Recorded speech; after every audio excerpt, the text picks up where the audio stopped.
I'd like to welcome everyone to the 2025 Waitsfield Town Meeting.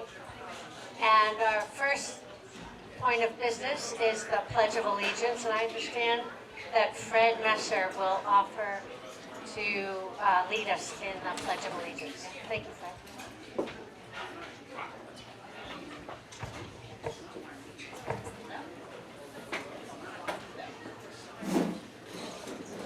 If everybody would please stand.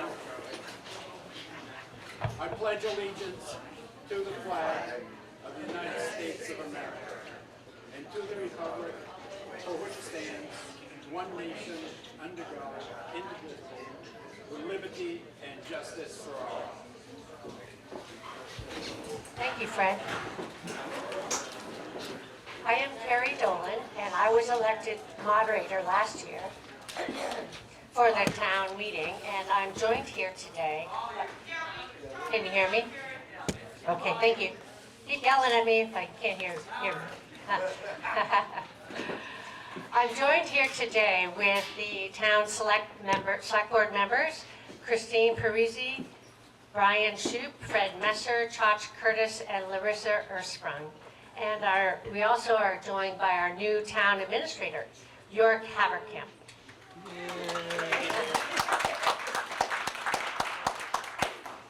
The agenda for today's meeting is spelled out in the warning in the form of articles, which can be found on pages 6 and 7 of the Town of Waitsfield 2024 Annual Report.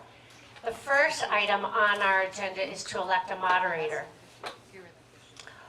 To elect a moderator for this coming or ensuing year, are there any nominations? Paul Hartshorn makes the motion. Is there a second? Brian Shoup makes a second. Any other nominations? Hearing none, we'll put the motion to a vote. All those in favor of electing Carrie Dolan as the town moderator for the ensuing year, please say aye. Aye. All those opposed, say nay. The ayes appear to have it. The ayes do have it, and you have elected Carrie Dolan as the town moderator for the ensuing year. I know many of you are familiar with Robert's Rules of Order, but allow me a few moments to describe some of the highlights of our town meeting process. Town meetings are conducted in accordance to state law, and like all other Vermont town meetings, Robert's Rules of Order. And under Robert's Rules, only voters of the town may speak during a meeting, and only Waitsfield voters may vote unless there's a suspension of the rules. There is an area roped off to my left for those that are non-voters who still would like to listen in. And the purpose of Robert's Rules is to conduct a town meeting that is civil, open, and orderly, and in a manner that respects the rights of individuals to participate, the rights of the minority to participate and be heard, and the democratic principle of majority rule, which respects the rights of the majority to take action and move on. State law does supersede Robert's Rules, and for example, the state law, as I mentioned, does not allow town residents to vote on something unless it has been duly warned. This is because it is the warning, the articles, is how we give notice to voters regarding what business will be conducted today. Now, we can amend Robert's Rules of Order, and the easiest way to do that is through unanimous consent. You may hear me say occasionally, unless there is an objection. That term or that phrase, unless there is an objection, is me modifying or suspending Robert's Rules. For example, I will make the statement to allow someone who is not a town member to speak if it's appropriate. We may have the opportunity to hear from two non-residents today. One of our elected officials, State Representative Dara Torrey, who is from Moortown, and our town administrator, York Haverkamp, who I believe lives in Warren currently. Therefore, I'll say it now. Unless there is an objection, we will allow the elected official, Representative Dara Torrey, and the town administrator, York Haverkamp, to speak to the assembly and respond to questions if necessary. Hearing no objection, that's how we will conduct the meeting today. Jennifer Peterson is our town clerk. and she's taking notes for the minutes. Therefore, if you're making a motion or making a second, I please ask you to state your name to help Jennifer out. And use the mic. Once we get into the process of reviewing these articles and discussing these articles, and you have questions or comments you'd like to make, please come to the microphone. Don't yell across the room. Come, be recognized, come to the microphone, state your name, and raise your question. And I'll try to identify, in the order I see the hands raised, who will be speaking in that order. The process involves me stating the item is warned and printed in the warning. I'll ask for a motion to approve it. I'll accept that motion. I'll ask for a second. And I will restate the article again and open the item up for discussion. And as I mentioned, please raise your hand in that part of the meeting. Let's see. We can amend an article at time during the debate. The amendment must be reasonably related to the original proposal, and I'll work with anyone to help get the phrasing or the wording correct. And we can make an amendment to an amendment, but that's as far as we can go. We'll have to address that amended proposal to amend the amendment before we actually can take up the article. Let's see.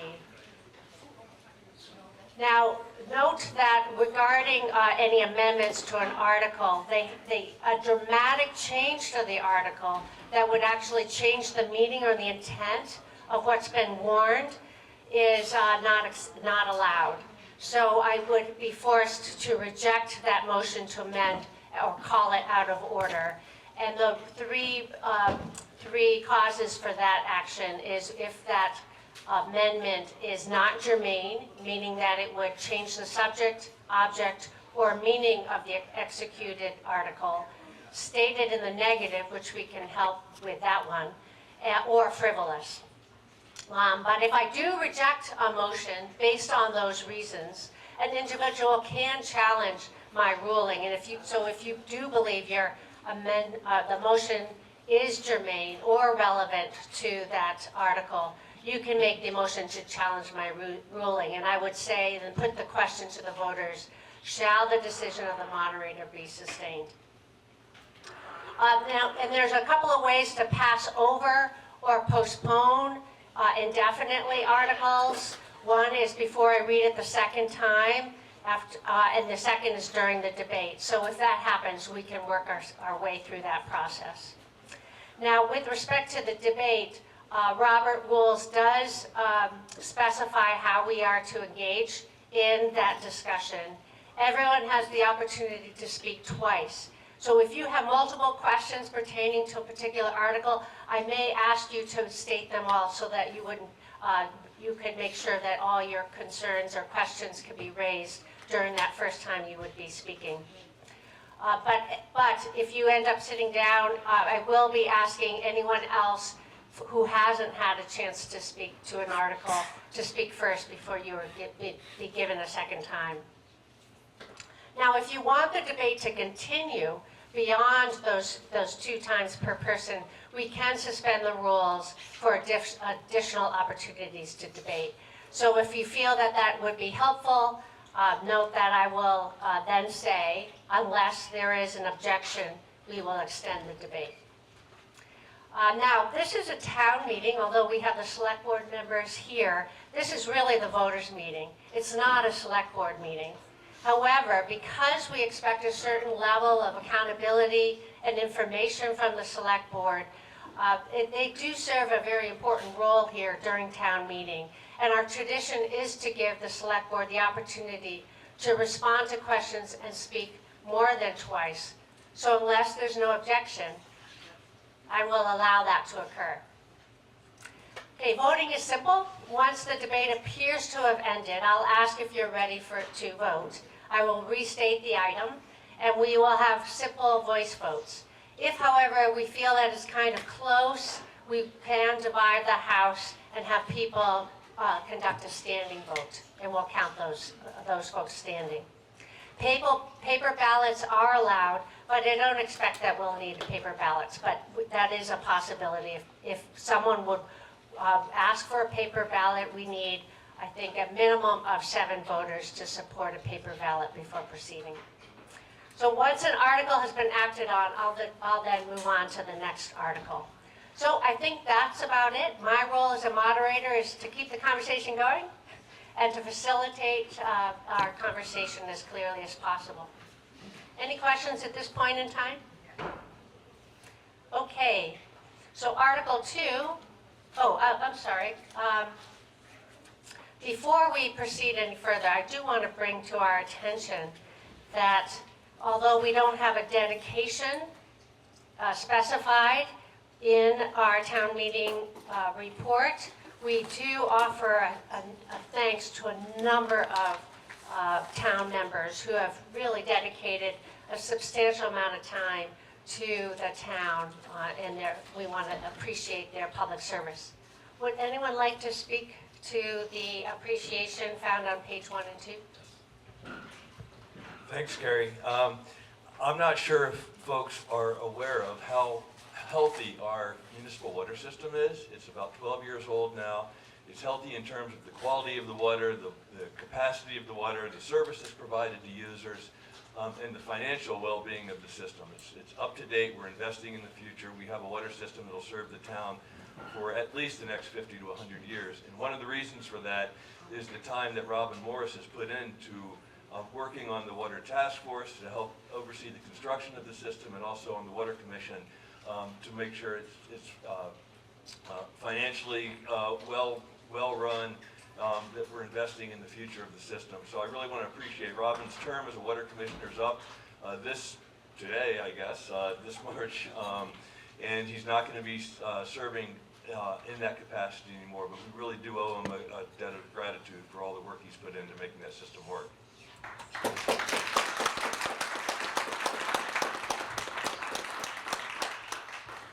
Anyone else? We wanted to be sure to recognize Trip Johnson, who has been our fire chief for the past 4 years and was a volunteer member of our fire department before that. Trip has shown enormous good humor and grace in dealing with some of the changes and bringing the fire department into the modern age, and dealing with all those frustrations, and we appreciate all the time and effort that he has spent doing that. We also want to show our appreciation for the Waitsfield town office staff. We have been without a town administrator from the end of last March to the beginning of this month, and it has really been all hands on deck to keep operations running smoothly. Sandy Gallup stepped back in multiple times as treasurer and to help with training and oversight. Jennifer Peterson as town clerk has taken on multiple roles. We are now welcoming Steve Lewis into the treasurer position, and J.B. Weir as the planning and zoning administrator has also been a tremendous help and offering support whenever and however he could. And I also do want to make note that our road crew also spent the better part of the year shorthanded and did a fabulous job of staying on top of their work and maintaining our roads.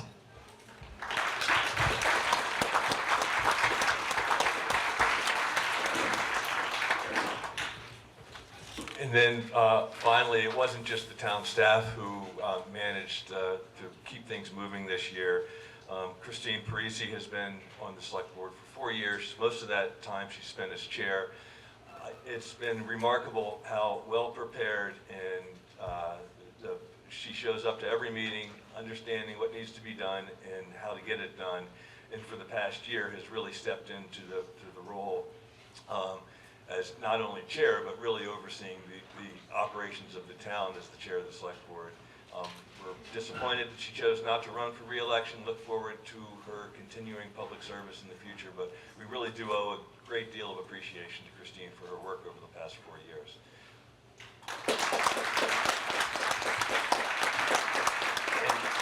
And then finally, I want to recognize that our not new anymore moderator stepped down as her role as the state representative from our district and from the town of Waitsfield.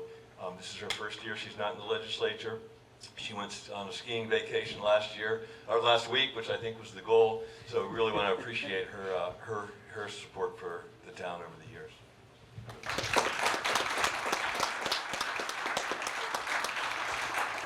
Thank you. Okay, Article 2, which is the second item on the agenda. This is not necessarily any business or any actions that we need to take or vote on, but it is a courtesy to voters to hear from or about the various reports in our town report. I'll go through these committee reports close to the order that they're presented in the town report, and hopefully we'll have some representatives that can speak to these reports. On page 44 is the delinquent tax collector report, and Jennifer Peterson is our tax collector. Any comments, Jennifer? Seeing none, we'll move on. Page 54 is the report of the Cemetery Commission. The commission president is Robin McDermott. Anyone here from the Cemetery Commission to report? Oh, great. Hi, Robin.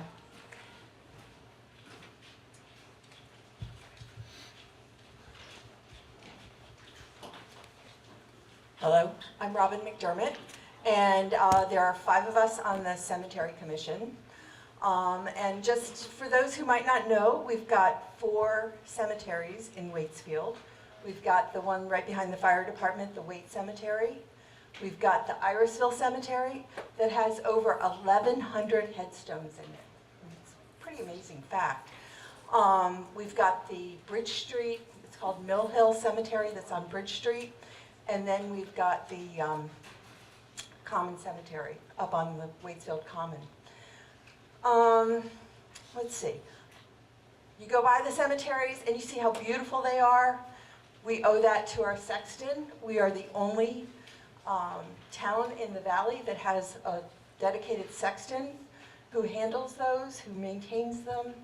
And that's George Gabbery Jr., and we're so grateful that we have him. I think he's here today.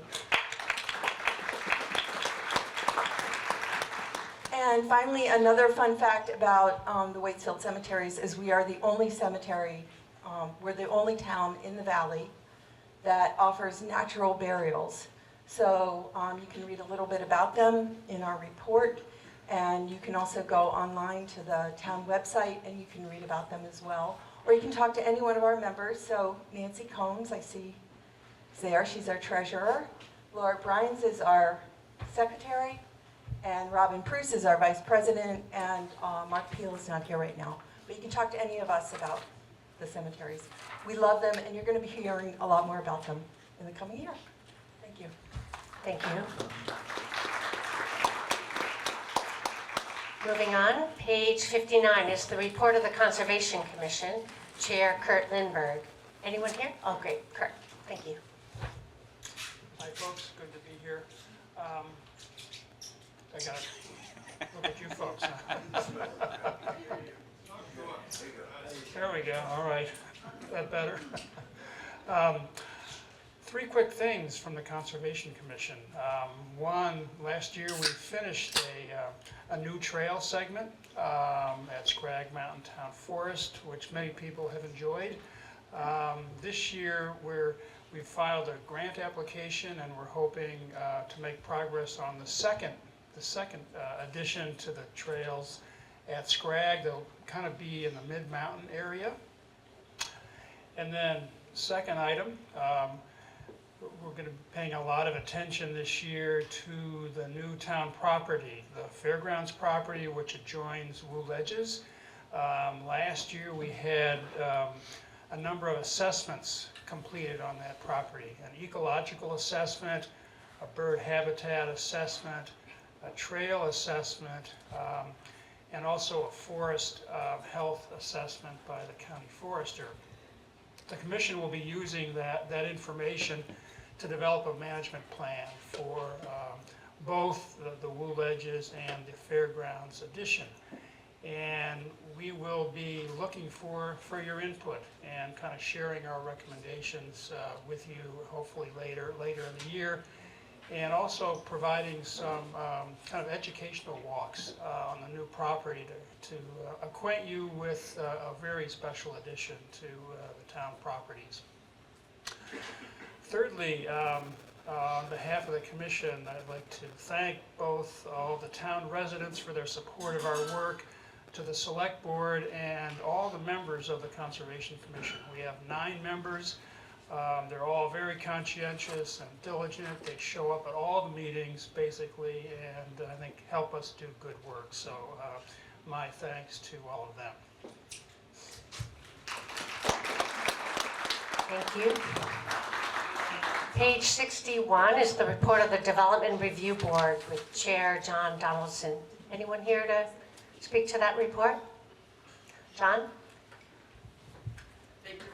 Report speaks for Could you itself. please?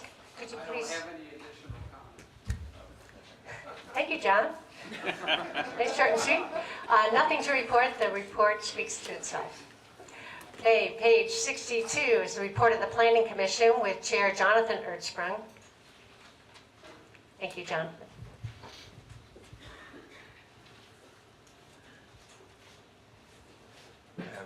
Jonathan Ersprung, I'm the chair of the Planning Commission. Primarily, I want to just say today thank you to Alice Peel, who's been our chair for several years now, stepped back last year and helped us to get through the bylaws modernization project, as well as a lot of the preparatory work for wastewater. I just want to make sure that we recognize that work that went in. This past year, we have taken on a few new projects. We've gotten a neighborhood designation for Irisville, which helps with the wastewater. We've gotten started on a master planning grant for Irisville as well. And I would encourage everyone here today to come out in 2 weeks on Wednesday the 19th for our second public meeting about that project. We have a lot of exciting things to share. We've gotten some drawings from our consultant about some of the new proposed planning around what might get redeveloped in that area. So I think it's a pretty exciting time to get involved in that. So please do come out. We've also just passed to the select board a new ordinance for the bylaws in groundwater protection overlay. So we heard a little bit about how great our water is earlier. We want to make sure it stays that way. So we have passed that on to the select board for adoption. And that's just about it. So thank you. Thank you. Page 64 is the report of our new General Weight House Commission. Is anyone here to speak to that report? Anne Marie?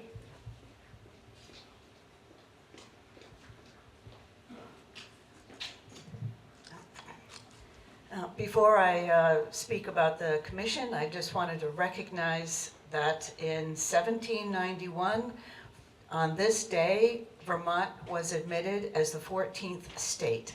Thank you, Fred, for putting that on Front Porch Forum, but I wanted to share that with everyone. So the General Weight House is a unique building. How many communities in this country have the home of their founder? Not very many. So we are very, very lucky to have had the wherewithal in the late 1990s to purchase the building with the help of a $200,000 grant, federal grant, and $50,000 from the Historical Society. Now, through the years, we've had primarily nonprofit organizations as tenants, which has been fantastic. But the building has slowly deteriorated due to a lack of attention. So the select board, in their wisdom, a year ago, created a new commission. So we've been around for 1 year, and in that 1 year time, we have done a tremendous amount of upgrades and work on that building to really put some love and effort into it. I'd love to have more volunteers. If anyone wants to help us, we're going to be putting together some work days, and we could always use more commissioners who have experience working on historic buildings, obviously. So appreciate all the support for the General Weight House. Thank you. Thank you. Page 57 is the report on the Jocelyn Memorial Library. Jean Jocelyn is the president of the Board of Trustees. Anyone here to report on the library? Seeing none, moving on. We have on page 66 the report of the Waitsfield Water Commission, Chair Robin Morris. Would you like to say anything, Robin? The report speaks for itself. Moving on. Page 67 is the report of the Road Department. Road Commissioner Charlie Goodman is here. Any questions or comments or you'd like to make with the report? Good morning. So, as in many towns last year had quite the busy seasons throughout the numerous mud seasons we occurred, then into some summer floods, and then coming into a very active winter this year. So it's been quite a challenge. We were shorthanded for a chunk of our year here for about 6 months of the year, so a lot of attention had to be put on just 3 guys to pull off some big problems that we have. So, but this year we have some exciting things coming up. We're going to, from the Village Bridge up to the intersection of Jocelyn Hill, we're going to reconstruct that road. We're going to till it up, turn it to dirt, and then we're going to widen it out a little bit with our new pavement, hopefully create a bit of a pedestrian lane. And then we're going to continue our way right to the town line on East Warren Road and resurface that. And if things allow, Pike Industries is going to be doing our work this year. Been working with them to see if we can get the slow road worked into this project. Still waiting for their numbers. But that would, the slow road's in pretty tough shape as in so many of them are. We are starting to fill potholes so you folks don't have to dodge quite the ever building potholes that we get at this time of year. So outside of that, I just would like to show a little appreciation for our road crew and thank them very much.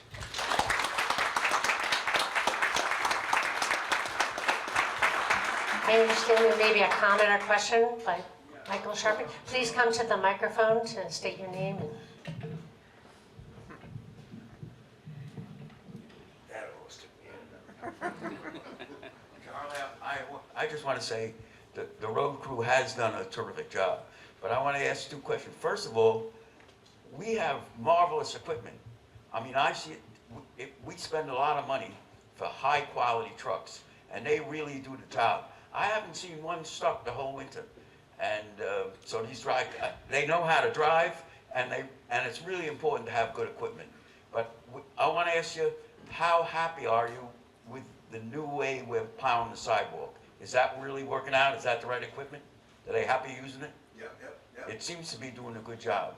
Amazing. Yeah, amazing job. Yep. So that took years and years to get to that point.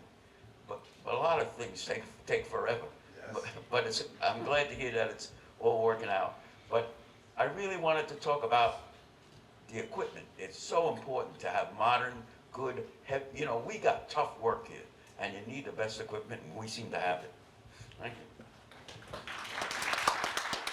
Thank you. Page 68 is the report of the Waitsfield Facein Fire Department, Chief Trip Johnson. Anyone here to report or comment on that report? Seeing none, moving on. Page 70 is the report of the Animal Control Officer. Any questions and comments on the report? Page 71, Emergency Management Report. Sorry, can I go back to the Oh, we're going one step back. Hold on. And I wanted I saw a comment on Front Porch Forum either this morning or last night. We are without an animal control officer. So if anybody's interested, please inquire.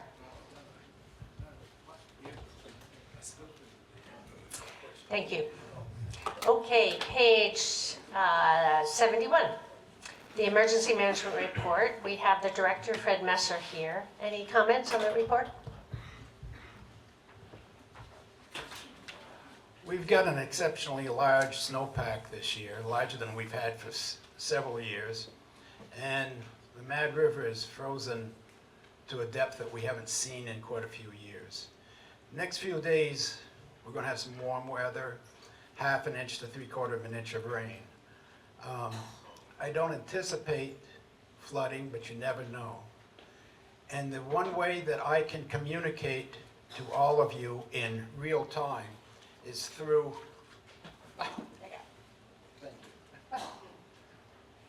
Vermont Alert.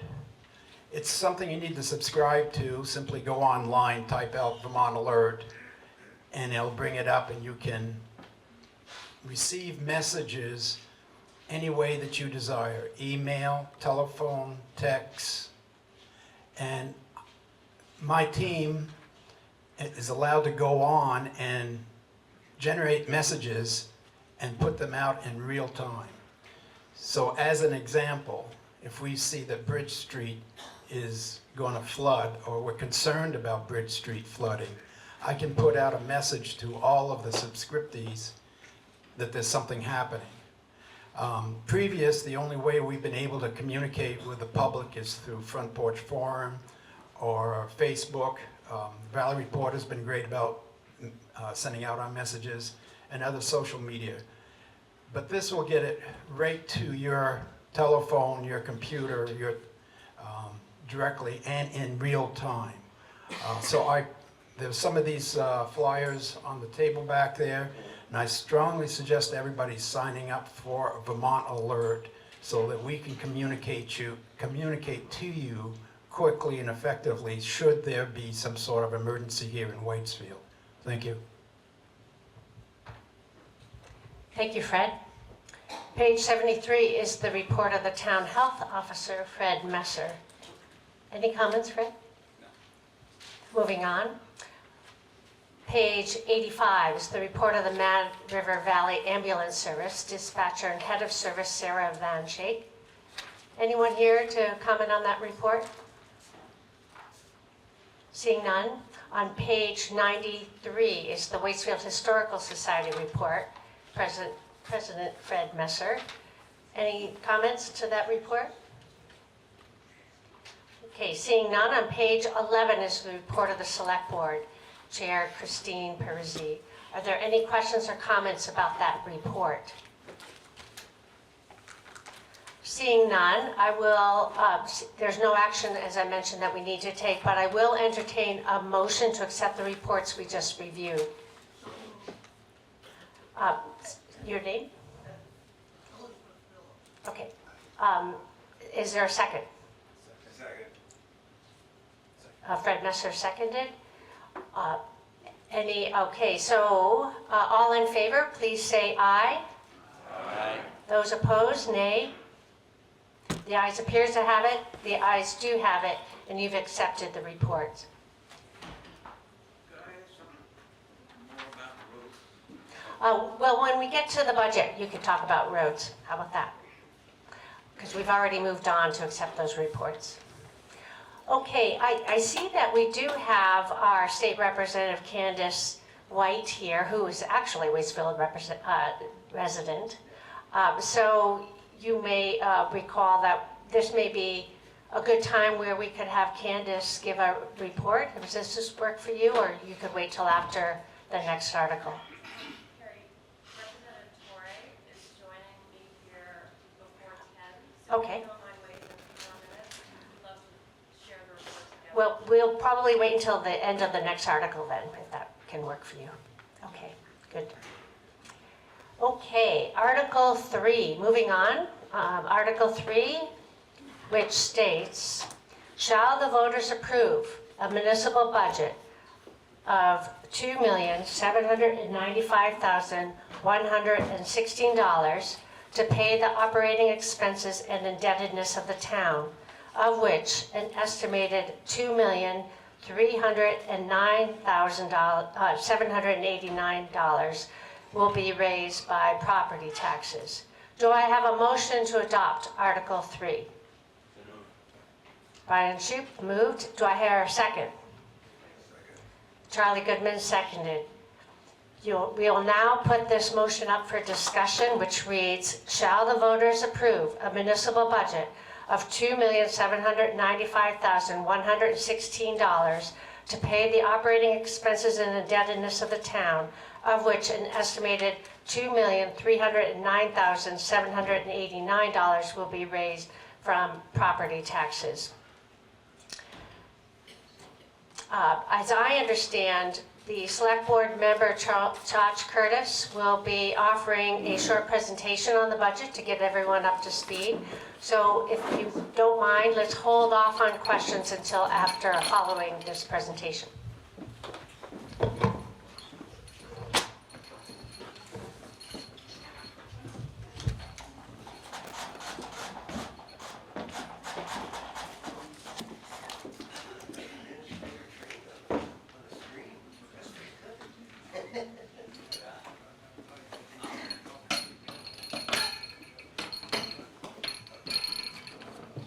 All right, so as Carrie just said, we're going to walk through the fiscal year 2026 budget. I know it's the most exciting part of the meeting for many of you.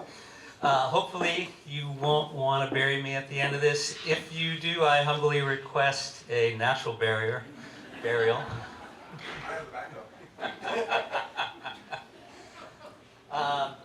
Seriously, we will go through the fiscal year 2026 budget. We have about a dozen slides.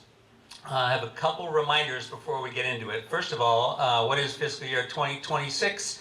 Our budget year runs from July 1st to June 30th. So fiscal year 2026 actually starts on July 1, 2025 and runs through June 30th, 2026. So that budget starts in about 3 or 4 months. We are coming towards the end, 3/4 of the way through fiscal year 2025 now. Second reminder is this budget we're going to present only covers the town operating expense. It does not cover education. That budget is put together by the Harwood Union Unified School District, and you all have an opportunity to vote on that budget today at the ballot box by Australian ballot. So again, today, just covering the town expenses, the taxes we need to raise to cover those expenses. We'll talk about our capital improvement plan, and we'll talk about our debt service. So that's what we're going to hit today. I'm going to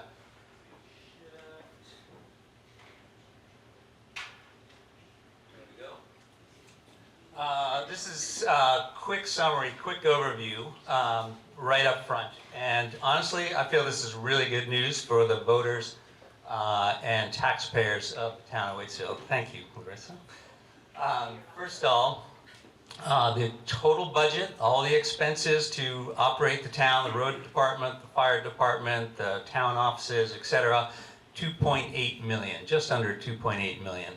That is only a $15,000 increase over the prior year. So essentially it's a flat budget with the prior year. We have all been experiencing a significant amount of inflation of late. So for the town to be able to put forth essentially a flat budget year over year, that is great news for the taxpayers in my humble view. The impact on our municipal taxes, again, just the municipal portion of your tax bill. There's a second education portion of the tax bill. Just the municipal portion is going to go up $3 for the whole year. For a property worth $200,000, it's going to go up $6 for a property worth $400,000. That is a cup of coffee and a donut. That's awesome. Next up, contributions to our reserve funds. We have a whole number of reserve funds. They are meant to cover big ticket purchases of equipment like Michael was talking about, the high quality equipment we have for the road crew, the fire department. We have capital reserves to set aside money to pay for those big ticket items. We also have maintenance reserves for things like the sidewalk, the street trees that every once in a while need pruning, for example. So the sum of all those contributions is over $500,000. That is the town planning for the future. If we know that we have a big ticket item coming up 2 years from now, we start setting aside money now, that helps levelize our tax rates each year. again, a good thing. And that is about 19% of our total budget. Next one, our debt service. Debt service is payments we make, interest and principal on debt that the town has incurred in the past. That debt service used to be over 20% of our budget. It has steadily come down and is now under 7% of our budgeted expenses. Again, good news for the town. Next. Before we get into the specific numbers of the expense budgets and the revenue, how we're going to pay for it, I want to step back.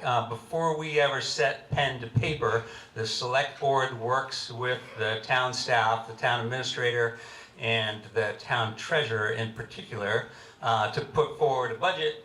Before we even get to the numbers though, we think about what are we trying to accomplish here, and that's what you're looking at on the screen right here.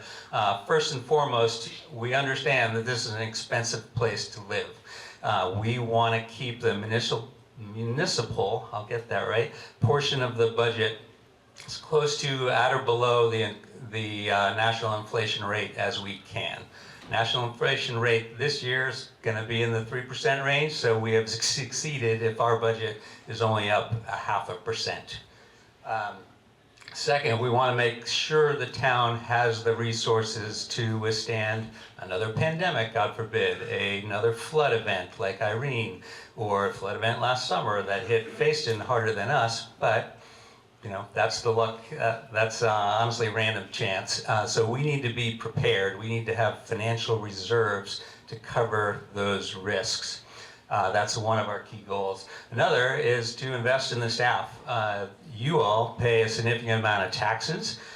You expect a high level of service in exchange for those taxes. We need to maintain the staff to deliver that.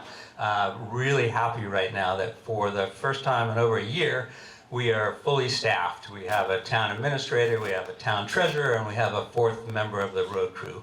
So that is a huge relief.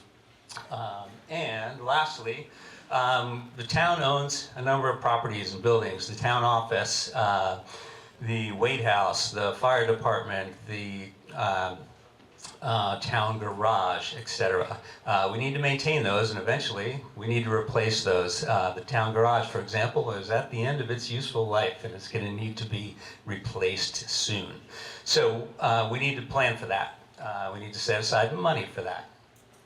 So those are the priorities that we are thinking about as we head into building the annual budget. Next slide.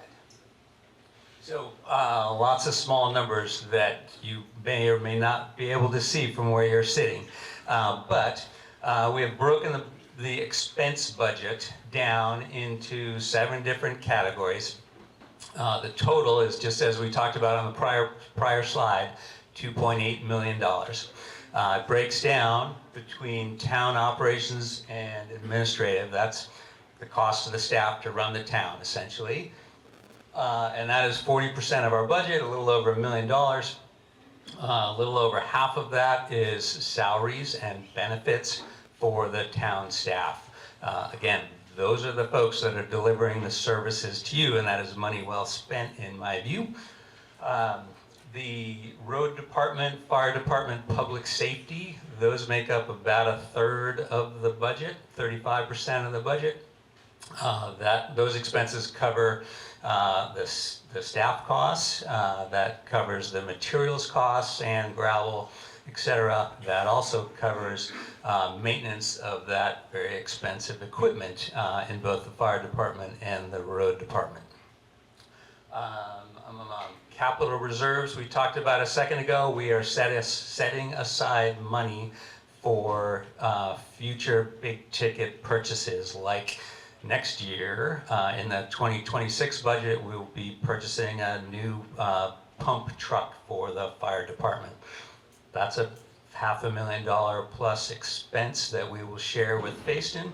But fortunately, we've been setting aside money over time to cover that. We will continue to set aside money this year for that type of expense going forward. Maintenance reserves, we're also contributing to maintenance reserves. That's a smaller number to cover things like, again, sidewalks, street trees, etc.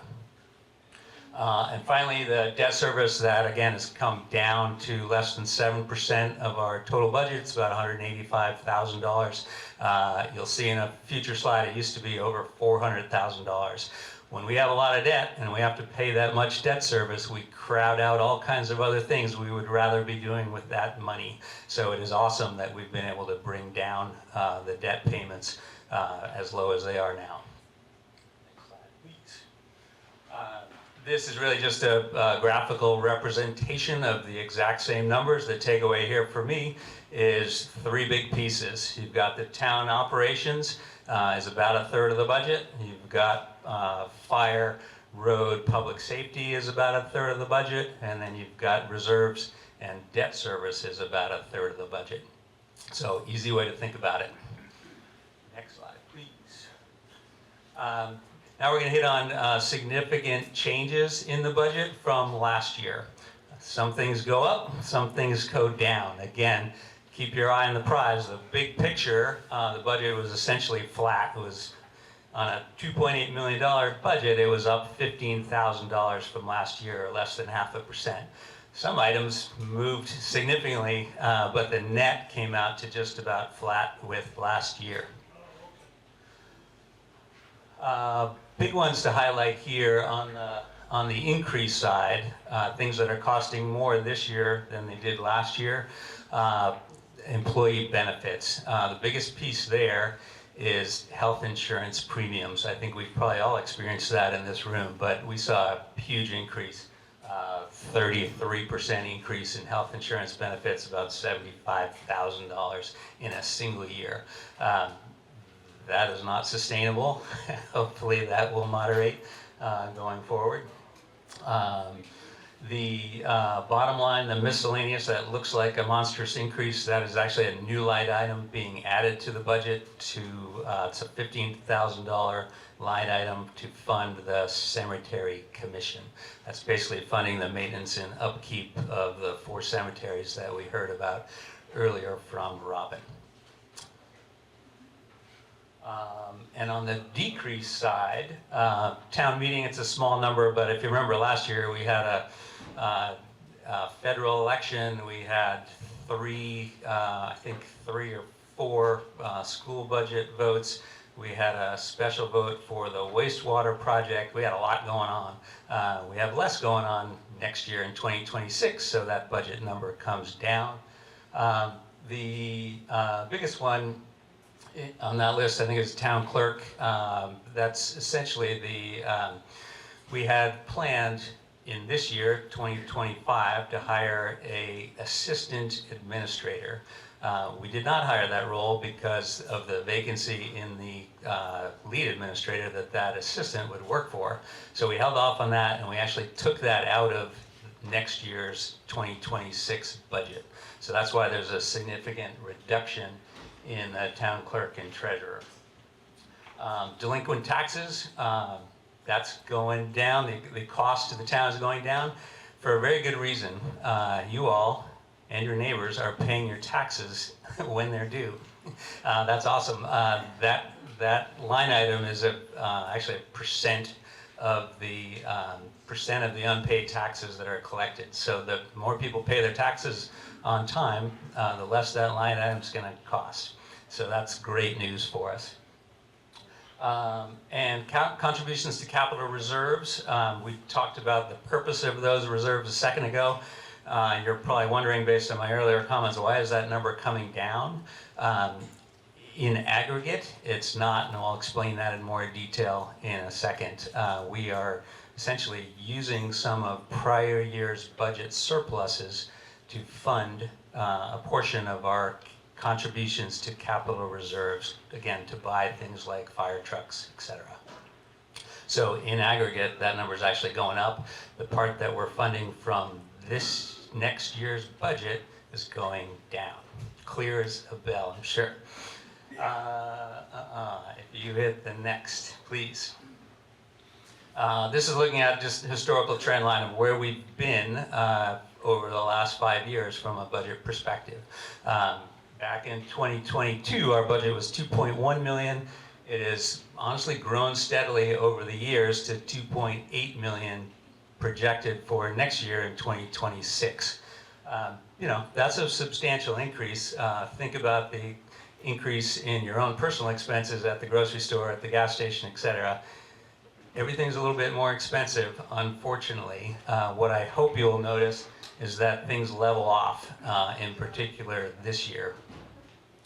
One of the reasons the budget was going up in the last 5 years is we were making a transition, not an easy one, from paying for those big ticket items with debt to paying for those big ticket items with reserves. When you make that transition, you kind of have a double whammy during the transition. You still have the debt payments and you're trying to build up your reserve accounts, so you're paying for both out of the current budget. Now we're starting to turn the corner where we're paying off the debt payments are coming down, we're still funding the reserves. Now we only have one of those big expenses instead of both, so we're going to see our budget start to level off. That said, we have some big ticket items coming down the pike. We need a new town garage. We have some big paving projects that Charlie talked about. We need some new dump trucks for the road department. We need some new fire trucks for the fire department. There's a lot coming up. So don't be expecting big decreases in the future, but I think we'll be able to level things off. You hit the next. Now we switch to how do we pay for it? We think it's going to cost $2.8 million to kind of run the town's affairs next year. How do we pay for that? The biggest piece, obviously, is taxes, property taxes. In particular, the municipal portion of the property taxes would cover $2.3 million of that $2.8. The balance, about $500,000, would come from permit fees, from some state reimbursements and grants, and would come from reimbursements from FASTN, for example, for the shared services of our fire department. So all the expenses for the fire department run through the Waitsfield budget, and then we recoup some of that expense from FASTN and recognize that as a revenue. The good news to me on this slide is we don't have to fund the whole $2.8 million of expenses with your tax dollars. We have 17% of that, or 500 grand, coming in from other sources, so we only need to raise $2.3 million from all of us in property taxes. So where the rubber meets the road, what does that translate into for your taxes? Good news here, you can see in that chart at the top that we are projecting our tax rate to be 0.5881, basically 59 cents per $100 of assessed value of your property. That is essentially flat over last year and flat over the prior year. It's been in the 58, 59 cent range for 3 years running, 24, 25, and 26. That's awesome. If you go back 2 slides, something some of you guys may have noticed is like, how is our expenses going up 7, 11% over the last couple of years, but our tax rate, municipal tax rate, is flat? How does that add up? The 2 factors, getting a little bit into the weeds here, there's 2 factors that drive that number. One is the expenses that we talked about to run the town. The other is the aggregate value of all the properties in town. We're essentially taking all those expenses and sharing them across all the aggregate value of all the properties in town. If the value of the properties in town goes up, then we're spreading the taxes across more properties, more dollars, and it costs each of us a little bit less. I hope that makes sense. Think about the last couple of years with the pandemic, a lot of people moved here, a lot of people built new houses, a lot of people did additions to their existing houses. Maybe second homers came here, converted a second home into a full-time home and added on to it, etc. We saw a significant increase in the aggregate property value across the town. That ends up reducing the increase in your tax rates, because again, you're sharing the cost of running the town with more neighbors than you used to. So that ends up really helping levelize that tax rate over the last 3 years. If you go down to, there we go. So again, we've been able to keep that tax rate, the municipal portion of the tax rate, flat for the last 3 years. And again, down at the bottom, what does that translate into for you as a homeowner based on an assessed value of $200,000 to $400,000? You're seeing your taxes go up a grand total of $3 to $6 per year. That's not per month, that's per year. So again, going up by the cost of a cup of coffee and a donut.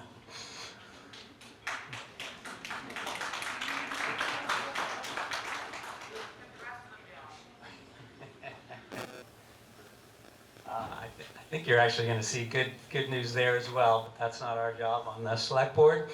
I do want to spend a minute talking about budget surpluses from prior years. The technical term for that in municipal finance is undesignated fund balances, unassigned fund balances, but essentially it's a budget surplus. Why would we have a budget surplus? We plan, as we just saw, we plan for the expenses of the town for the upcoming year. We set a tax rate to raise revenue to cover those expenses, but sometimes we don't actually spend all that money in the year we thought we would. This year, 2025, is a good example where we budgeted for a full town staff, a town administrator, an assistant, fourth member of the road crew, and for most of the year we didn't have those positions filled. We raised the revenue to pay for those, but we didn't actually spend the money, so that becomes a budget surplus in the current year. Those surpluses have been piling up for the last few years, and as you can see now, we have $1.1 million of essential budget surplus, kind of cash on hand in the bank for the town. That's actually very good news from my perspective for two reasons. One is the Vermont League of Cities and Towns, they recommend that every town in Vermont maintain a budget surplus, kind of a rainy day fund equal to 2 or 3 months of operating expense. So when the next flood comes and we have to pay a bunch of money to repair the bridge or the road, maybe we'll get that money back from FEMA 3 years from now, but we got to fix that now to maintain the life of our community. We have the reserve funds, we have that cash on hand to make that kind of emergency investment. So it's really critical that we maintain that rainy day fund, that budget surplus, that cash on hand. We have more, frankly, on hand now than we need in our judgment for those rainy day events. So we are proposing that we use a portion of that kind of excess, rainy day excess cash on hand to fund our capital reserves, to cover things like paving, to cover things like the new dump trucks we need in the future, to start to set aside money for a new town garage, and to start dealing with some deferred maintenance at the White House. We desperately need a new roof on the White House. I don't know if many of you noticed driving by, but there's been a tree growing out of the roof of the White House. That's not a good thing for the longevity of that building. So we can use some of that excess cash to start paying for some of that deferred maintenance and making sure we have the money to pay for upcoming big ticket capital equipment purchases. I would add, that will be an article that we're going to ask for your support on today through a vote to transfer money, $275,000, to those 3 items: paving, town garage, and the White House roof. Otherwise, honestly, that money is just going to sit there and continue to pile up. So I think it's a very good use of funds. Keep going. So we want to use $275,000 of kind of excess cash to contribute to those reserve accounts. We are also going to fund a significant amount from this current year's budget. Same as we've done in prior years, $475,000 to be specific. Most of that would go towards the road crew and the fire department. They have the biggest equipment needs, as you might guess, and there's also significant paving projects that Charlie mentioned earlier. We already have enough reserve funds to cover the East Warren Road project that is starting this summer. But right on the heels of that, we have the Slow Road, then we'll have the North Road. There's no end. We also have culvert projects. We have a big culvert project on the Common Road planned for this summer. A lot of upcoming things. The Meadow Road Bridge, in case you didn't notice, is looking a little shaky. We need to start thinking about setting aside money for all those big ticket items. So that's what we're doing here. Total of $750,000. That's actually higher. I think last year's reserves were about $600,000. So the combination of taking some of the unspent money from prior years, taking some money from this year's budget, the sum of those two is more than we have committed in prior years. That will leave us with, at the end of 2025, with over $2 million in reserves. But we are planning to spend about $1.5 million in 2026 on the paving, on a new dump truck, et cetera, et cetera. So that money is not just sitting there for year after year. It's actually actively being spent, raise some new, spend more. It's an active process. Next slide. Last topic, I promise, debt service. We talked about the fact that in years past the town had raised debt to cover things like the damage to Bridge Street from flooding. Towns raised debt to cover the cost of the water system, etc. The total amount of debt has come down considerably, and therefore the amount that we need to pay each year to service that debt, the principal and interest payments, that has also come down considerably. It was over $400,000, over 20% of our budget 5 years ago. Now it's down to 7% and under $200,000. That is tremendous progress for the town, and again, that helps us keep that debt capacity in reserve. We will have to use it at some point. It's likely for us to replace the town garage that we would have to fund a portion of that through debt. It's likely that if there's some disastrous storm event that takes out Bridge Street again, then we'd have to borrow some money to pay for that. So it's good to have that reserve capacity, borrowing capacity available for the future. And this is what the future looks like just with the debt we have on hand now. So assuming we don't raise any more debt, we continue to pay it down, we go from 7% of our budget down to 3% of our budget towards the end of this decade. Again, that's awesome. That gives us a lot of capacity for future borrowing if and when we need it. Last slide, I promise. This is just a recap, key takeaways. $2.8 million budget, essentially flat with last year, leading to a really small, inconsequential increase in your tax payments, municipal tax payments. How much is that increase relative to maybe? Right.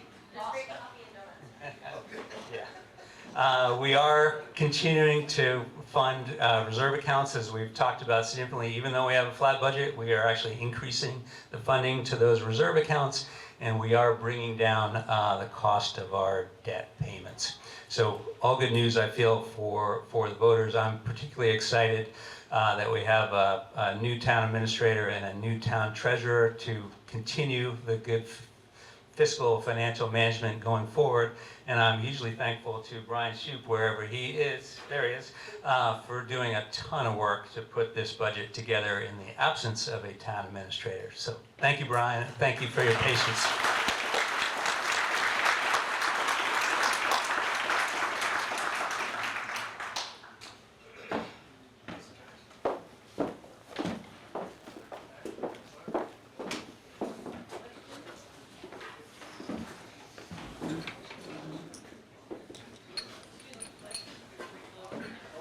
Okay. I forgot about that. Absolutely taking questions. He's tall.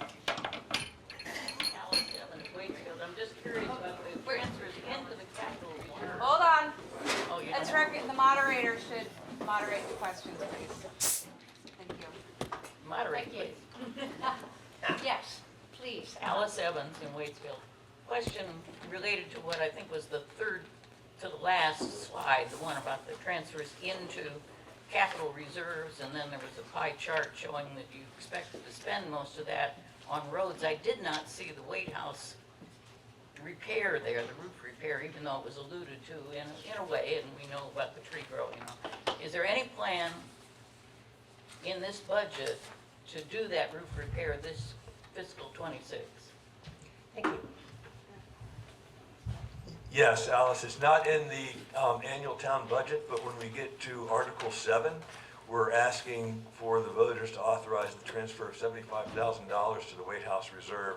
Yeah. And the goal for that is to repair the roof this year. We also recently used existing reserve funds to enter into a contract to have the house painted this spring.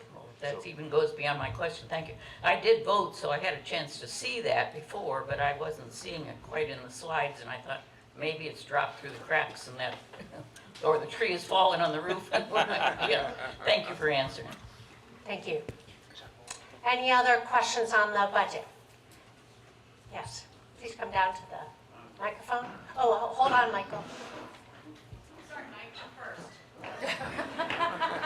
Hi, Erica Strom. I just want to say thank you so much for keeping it level, because here I had 38% raise in my education tax in the last 2 years.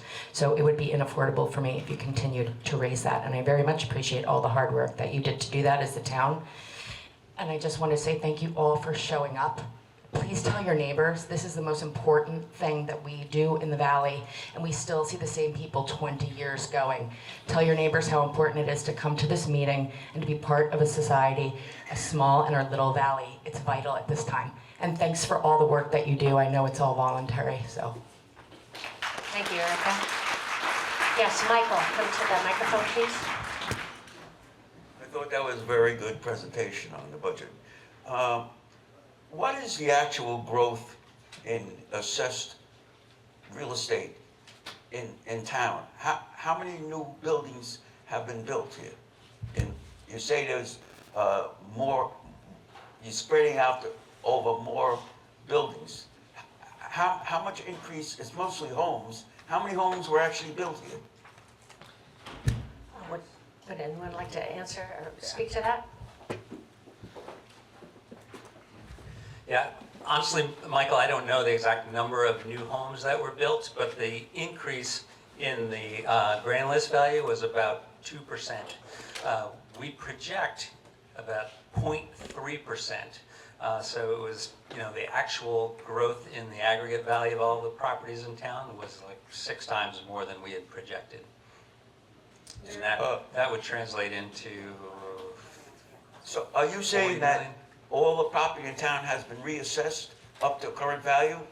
No, nope, definitely not. I'm saying the added new properties and improvements to existing properties increase the grand list value by 2%.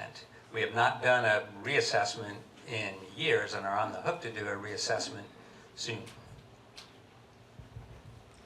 There is an annual increase in your assessment, but it's not the full townwide reassessment. And I think Mary Jane Potter is over here, who is one of our assessors, that could probably help answer the question. Can you all hear me? Actually, we would need you to come to the microphone if that's possible, if you're going to answer that question. Thank you.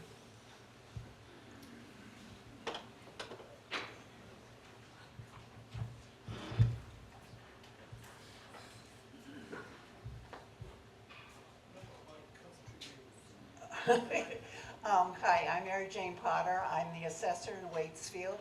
Any of our records are public. You're welcome to come in and I can show you the 411s from past years, and you can see what permits and work we're doing. Anything we do is public. I can't tell you offhand what the increases are without looking at the figures, but any of that's public, and I encourage everybody to see what their assessment is, how we came to it, and what the town's grand list is. If you have any questions, feel free to call me at any time. I'm generally there on Wednesdays. Does anybody have a question now? Thank you. We'll handle the questions, but Michael, since you had asked the original question, do you have any follow-up? Because I won't be able to come back to you until everyone else has asked a question. Should you have another question about Article 3, the budget? So, what is the date, when are we gonna be reassessed?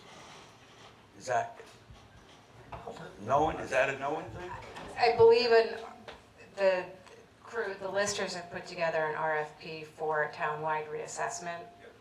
Have we heard back? From 3, 1 meeting. Okay, and it's probably gonna take a while to get on the schedule. 4 to 5 years. Yes, the whole state is backlogged. It's a statewide issue, getting these reassessments done. And I got another question on the road paving. I'm sorry, we'll have to, That's not, you said it was, I should ask the question. a follow-up of that last question. I will need to see if there are other questions, and we can come back to you after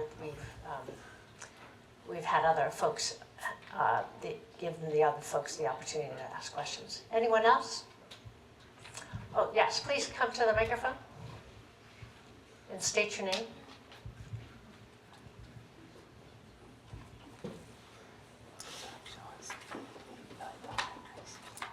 Good morning, Claire Ireland. I just had a question about how much of the town budget comes from federal sources, like federal grants, and whether there's any risk exposure to the town with the current federal funding freeze or anticipated future risk, and if that was a consideration in forming the budget. Anyone like to address that? I don't believe annual budget expenses come from the federal government, but there are grants that we apply for, perhaps through, like I know we've been trying to pursue FEMA grants, FEMA reimbursement for some of the flood damages. So especially something like the Meadow Road Bridge, that could be impacted by the current situation. Other questions on Article 3? Yes, Nicholas.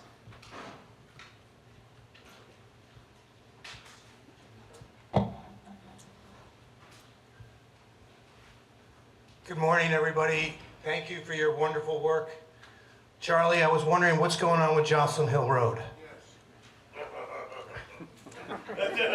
We put a skag in about 7 years ago, and it's pretty much gone. Charlie, would you come to the microphone and address that question? Thank you, Nicholas Harmon. Well, it was actually the year after Irene that we put that shim on there for $75,000, and it's done quite well. At the moment, our concentrations are going to really to get the East Warren Road done and the project on Bridge Street and Slow Road. So the Jocelyn Hill is that's a difficult conversation to have for the amount of work that it would take to really put it back into a road, or do we just go over and put another shim on it and say, okay, let's get another 12 years out of it. So right now, I can't say that our conversations have been on Jocelyn Hill, but more towards the other projects that we have upcoming right now.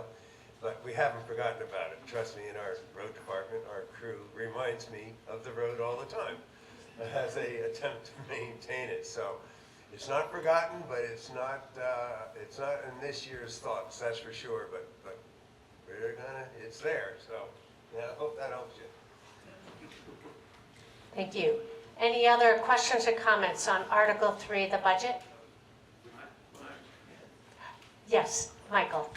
Thank you for your patience. I have another page for you. It's very complex, this page. So when we talk about the slow road, you're talking off 100 and the whole road down to the road that goes to the post office, right? Correct. Right. No, to the entrance of that. Right. Now we come to a situation that's very complex because I think the land is private. But we all ride, make a right turn, and go to the post office over the world's worst road. Now, they repaved Shaw's and they repaved the other side of the shopping center. They own that road. We don't own that road, but we all use that road. It's terrible. So isn't there any, since we all use that road and it's a private road, isn't there any way that we, I know it's complex, but like to contribute some money to have that road repaired? I know it's a private road, but it's used by every single person in the Mad River Valley. Why didn't they probably did not repair that road because they say it's used by the public. And I think there's some way the public could pay a small percentage of it because it's terrible, that road. It's just, it's not a road anymore. It's a one big pothole. I think we need very creative thinking about it. We can't live with that. Charlie, do you want to address that to the microphone? But Michael, if you have another question, I do want you to hold on, so you may have a follow-up. But Charlie, could you address that? Do something. So, Michael, so first off, Slow Road was built long after the entrance to that shopping district. All right, so they built their entrance to that road under the town specs, or state specs really, because it goes to a state highway. So we came along and we came up with the idea of this slow road, which has worked incredibly well to get the traffic off 100 and take some of that congestion out. So I know a lot of people would love us to pave their private roads. So they have tremendous contribution from all the various owners, from what they pay out of their rents to do that maintenance work. I understand that they are going to, we'll see about continuing their paving project there this year. You know, the Village Square has the same problem. You know, it's tough for these smaller businesses to be able to maintain it. It's tough for the town to maintain these paved roads. So that's kind of the little history there. That they built that road long before we even had any interest in building a slow road. So that's their road. And I wish we could help them, but the expense of this paving projects and stuff, this East Warren Road project is over a $600,000 job. It's very expensive to maintain this pavement. So I understand there is some talk about getting some more work done there on both shopping centers, as a matter of fact. So hope that helps you, Michael. Thank you. Michael, do you have a follow-up question? Please come to the microphone if you do. I just don't want to have you lose your opportunity to ask a follow-up question. It's illegal for the town to pay a percentage of paving a private road that every single person in the Mad River Valley uses. I know it's very complex because it is a private road, but we can't live with it the way it is. If we help them a little bit, maybe we can get them to pave it. Is it legal? Could it ever be done? Well, we can't help them. It's illegal. Does anyone have a question or a response? I guess I would say that we have a hard enough time maintaining the roads that the town owns, and that's where our priority should be. I would say as a private citizen, you could reach out to the group that's responsible for maintaining the roads and let them know that you're dissatisfied with the condition. I think a lot of people would agree, but we have millions of dollars of projects in queue, and that providing vital lifelines and connectivity to the valley and beyond, and that's where we have to put our priorities, not in maintaining somebody's private road. I understand that, but because of the complexity that it's publicly used to go to the post office by every single person in town. I know it's very complex, but I think it needs a little more thinking. I don't know. Thank you, Michael. One other quick question, then I'll be done. When it comes to paying the benefits for the town people that work here, the rate that we pay for that is not based on the amount of people we have working for our town. We're part of a co-op between the whole towns, when they go buy health insurance, that they combine and the cities, the League of Cities and Towns, so we get a rate. We don't just pay the Waitsfield rate for 5 people to buy health insurance. It's part of a huge total You know, there's thousands of people, and we just pay that, we're part of that rate. We don't have an individual Waitsfield rate, do we? Would anyone like to address that question? Yeah, I believe the municipalities pool together to get health insurance. We get the rates then. Yes, but they're still going up. Thank you. Any other comments or questions on Article 3, the budget? Yes. Please state your name. Erica Strom, sorry to waste your time. But on the woman who asked about the FEMA, the extra money that's coming in, because we're kind of uncertain about the future of the federal government at this point, if we do move money into the reserves that you've asked, if there comes a point in which we are needing that money back into a place, let's say FEMA disappears tomorrow, we rely so much on that. If we have a natural disaster, are we able to not just go into debt to fix those things, but are we able to shift some of those monies if this situation presents itself? Thank you. Would anyone like to address that? We can shift money around, but it might take another vote of the town. Once it's been put into reserve, we can designate it towards something else, but it takes a vote of the town to put it into reserve, and it takes a vote of the town to change it where it is. And just, I can add, one of our reserve funds is bridge and culvert reserves. Usually when we have a flood, it's bridge and culverts that sustain the most damage. So we do have money available through that reserve fund to deal with short-term disaster recovery. Carrie?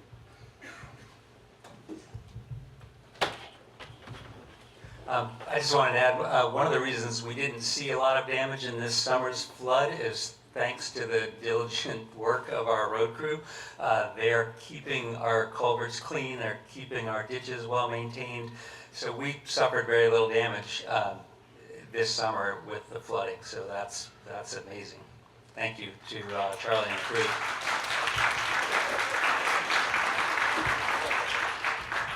Any other comments or questions to Article 3, the budget?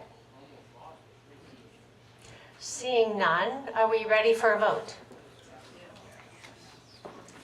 The motion before us reads, shall the voters approve a municipal budget of $2,795,116 to pay the operating expenses and indebtedness of the town, of which is estimated $2,309,789 will be raised from property taxes. All those in favor of the motion, please signify by saying aye. Aye. Those opposed, no. The ayes appear to have it, the ayes do have it, and you have passed the motion. Moving on to Article 4. Before we move to Article 4, as I understand, is Representative Dara Torre here? Oh, yes, we see Representative Dara Torre and Representative Candace White. They're here to offer some words about their work at the State House as our representatives. Dara, please come here. We've already had suspended the rules to allow you to speak to the room. Thank you. Good morning, everyone. Thank you to the Select Board and the moderator. And I just want to say, so I'm Candace White. I'm your newly elected representative. I live in Waitsfield, joined by Representative Dara Torre, who lives in Moortown, who is our incumbent representative. We just want to take a few minutes to share some of the highlights of what we're working on at the state level. And before doing so, I just want to say a big thank you to the Select Board for their wise financial guidance and our low municipal taxes. I know we all appreciate them.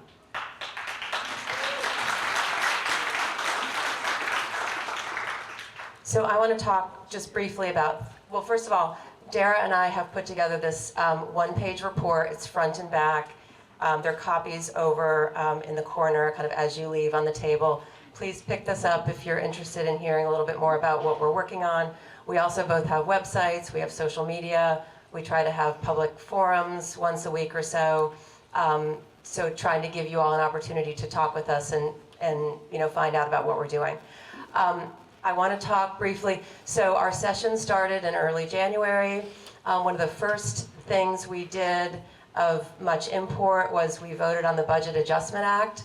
That's an act which, halfway through the budget, you kind of look at how the spending is going and make adjustments to that. So that was probably our first big vote, and we have voted that.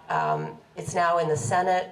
That Budget Adjustment Act, we agreed with just about 98% of what the governor recommended in the Budget Adjustment Act.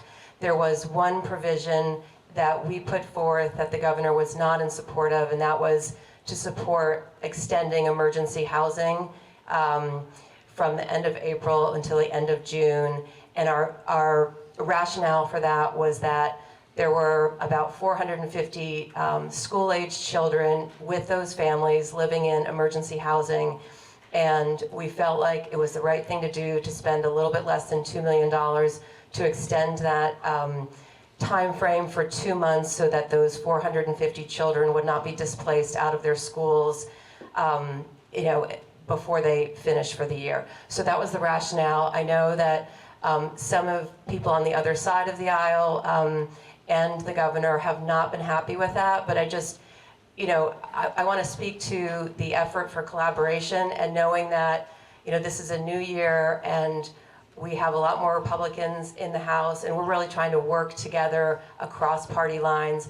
And there was some discussion about, how can this Budget Adjustment Act be collaboration? And I just want to say, 98% agreement with the governor, we felt like that was collaborative. So that was it was a little contentious. We're hoping that that passes. It may not, but that's where that is. I want to speak about education reform, because that was something that everyone was asking for when we went through the election in November. So on education reform, Representative Torrey and I, along with our senators from Washington County, are hosting a public forum at Harwood Union on Monday, March 24th, 6 to 8 p.m. And that is for all members of the public, school administration, students, really so that we can hear from you on the governor's education reform proposal. And so more on that, the governor came out on January 22nd with a Stronger Students, Stronger Schools proposal. It's a very top-line proposal that has a couple important changes in education to consider. The first is condensing, consolidating our 54 supervisory unions in the state of Vermont down to 5. So that's pretty significant consolidation. I think there's appetite for consolidation. I mean, we know we have to make some changes to get our spending under control. I think there's also a lot of conversation that moving down to 5 supervisory unions sounds a little extreme. So that's one tenet of this proposal. Another one is moving towards a foundation funding formula. So instead of the school boards putting a lot of effort into trying to come up with a budget and making big cuts, and I know our school board has made big cuts this year, and they're proposing a budget with, is it a 2% increase? So they worked really hard. But anyway, it would be ultimately taking that budgetary taking that job from the school boards and moving it to the state. So the state would now say, here's how much money we have. We're going to parse it out among all the schools at this per pupil cost, and then schools, you'll figure out what to do with it.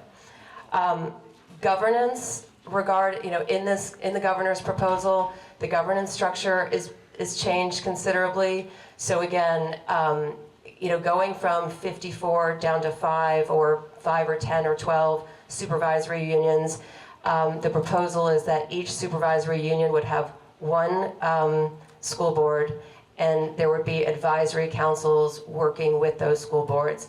And I think that's something that, again, we really need to hear your input, school board's input, because I'm hearing that, I think we could be good with some of these big proposals if we see real cost cutting and if we see if we don't lose our opportunity to have influence on our programming. Because I think that's what a lot of us see as some of what's special about Vermont schools is this, school boards who are very informed and very active in shaping how their schools function. Establishing minimum classroom sizes, standardizing graduation requirements. Those are some of the other tenets of the governor's proposal. But we'll be working, we've been focusing on this. Again, we have this public meeting on March 24th. We invite your opinions, and we feel like if we can try to put some detail to the governor's proposal and go back to him and try to work together, again, collaborate to try to tackle this big issue, that's where we're hoping to go. One other thing I want to talk about, so I'm on the Transportation Committee. We've been having some conversation about roads and some of the roads that need help here. And just big picture on transportation, it's been a real education to learn how much our state relies on federal funding, particularly when it comes to transportation, paving our roads, repairing our bridges, et cetera. We are seeing, so this is about an $880 million budget, state budget. We are seeing the transportation budget go down over time, which is not a great story. That is, partially due to gas taxes going down. So we collect gas taxes from everyone who's buying gas for their cars. As we see more EV adoption and plug-in EV adoption, which is one of the things we're trying to do for climate change. But as we see more EVs on the road, they're not paying any gas tax right now. So we have the legislature did put in place last year, in addition to the renewal, the registration fees for EV and plug-in EVs. Right now that money is going into a pot to develop level 2 charging facilities around the state. And the goal is that this registration fee addition will be replaced by a mileage-based user fee. That has been in development, and we were expecting that would roll out in January of next year, and that would start to bring revenues in that would come from all EVs and plug-in EVs, and possibly eventually look at gas-powered vehicles. But anyway, that's not happening because the state's not ready for that, and they were expecting a grant to help them get ready for this MBUF fee. They're not ready for that. We are in transportation, we're trying to find money to finish that program on our own so that we can have that revenue coming in next year and try to turn around some of the revenue shortfalls that we're seeing. And tight revenues is a very common theme we're hearing in the State House right now. So, that's a little bit about transportation. And the one other thing I would say on transportation is in the current budget, we are seeing funding go down to municipalities and towns. And as a transportation committee, we are working to find money in other areas of the budget to get that up because, that's, as you hear from our select board and our road crew, they're really struggling to find money to pave East Warren Road and Jocelyn Hill, and some of that, the state has some money to contribute to that, but we'd like to see more state money.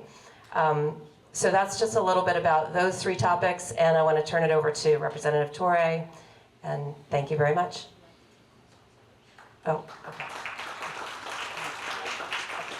I can take a question or 2. We're going to hold. Okay, I'll let the moderator be in charge of that. Let's hold off on questions until we hear from Rep. Dorey. Thank you, Carrie. It's lovely to be here. I'm so happy that I was able to see you vote on your budget and to hear the great progress this town's making financially. It's inspiring. We have a lot of the same goals at the state level, of course. There was some extra money in the budget this year, that a healthy carry forward into the next fiscal year, which we are really going to need because we are facing some very uncertain and frightening headwinds with the federal picture shifting.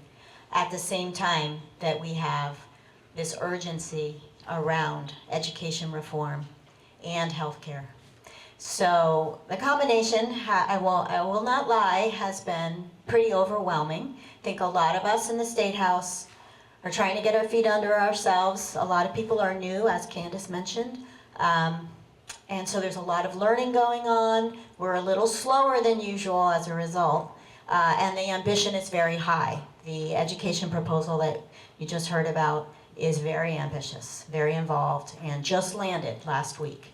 So I'm on the Energy and Digital Infrastructure Committee, which is new this year in the House. And it's got a lot of infrastructure, just like the Transportation Committee.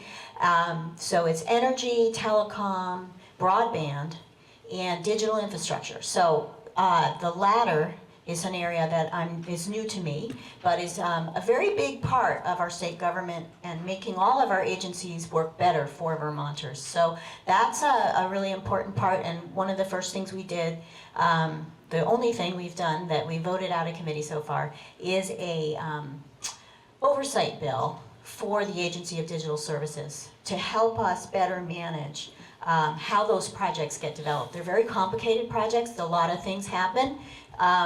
And so we also, the other focus was to make sure that the public has good access to information about the costs and the progress of those projects. So that's good work. And you know, in the Budget Adjustment Act that you heard about earlier from Rep. White, you know, there were some big red ink items that came from one of the agencies around the digital spending. So we know that this is an area that we can collaborate with the Agency of Digital Services and do better. The other big issue in my committee, of course, is going to be the climate action picture, which we did such good work, huge, heavy lifts on all sides with conservation work and with the ambition of clean heat. And then, of course, we reconvene this year. We get the report from the Public Utilities Commission, and it's not too surprising that the clean heat model, the market mechanism that was envisioned to help us bring on all this other cost-effective, cleaner heating alternatives for our businesses and residences, that particular mechanism looked difficult to implement and is not recommended. So that was a tough way to get started.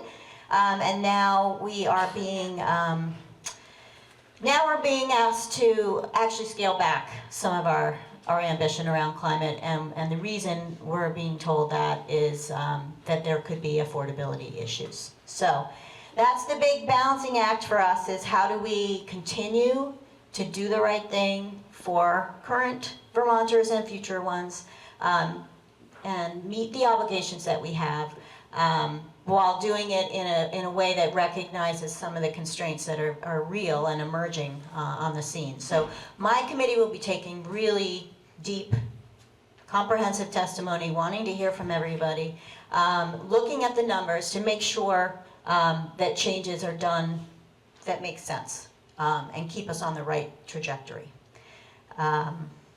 And then, of course, housing's the other biggie. Lots moving there, building on the good work from last session around permit reform, a little more emphasis on financing, especially for smaller communities, that I'm really excited about. And we're just going to keep you informed of all the things as they develop, and really looking forward to seeing more of you. I've already seen a lot of people in the State House. I've certainly heard from a lot of people. Sorry if I don't get back to you immediately, but it's great to be here again, and look forward to your questions. Thank you. And I understand your contact information is in the sheet that you have left in the back, yes. Are there any questions or comments for our representatives? Yes, Kurt, could you please come to the microphone and state your name, Kurt? Yes, Kurt Lindbergh from Waitsfield. I'd be really interested in what the discussions are happening in the legislature, or what you might be hearing from the administration about healthcare costs. They seem to be a foundational issue.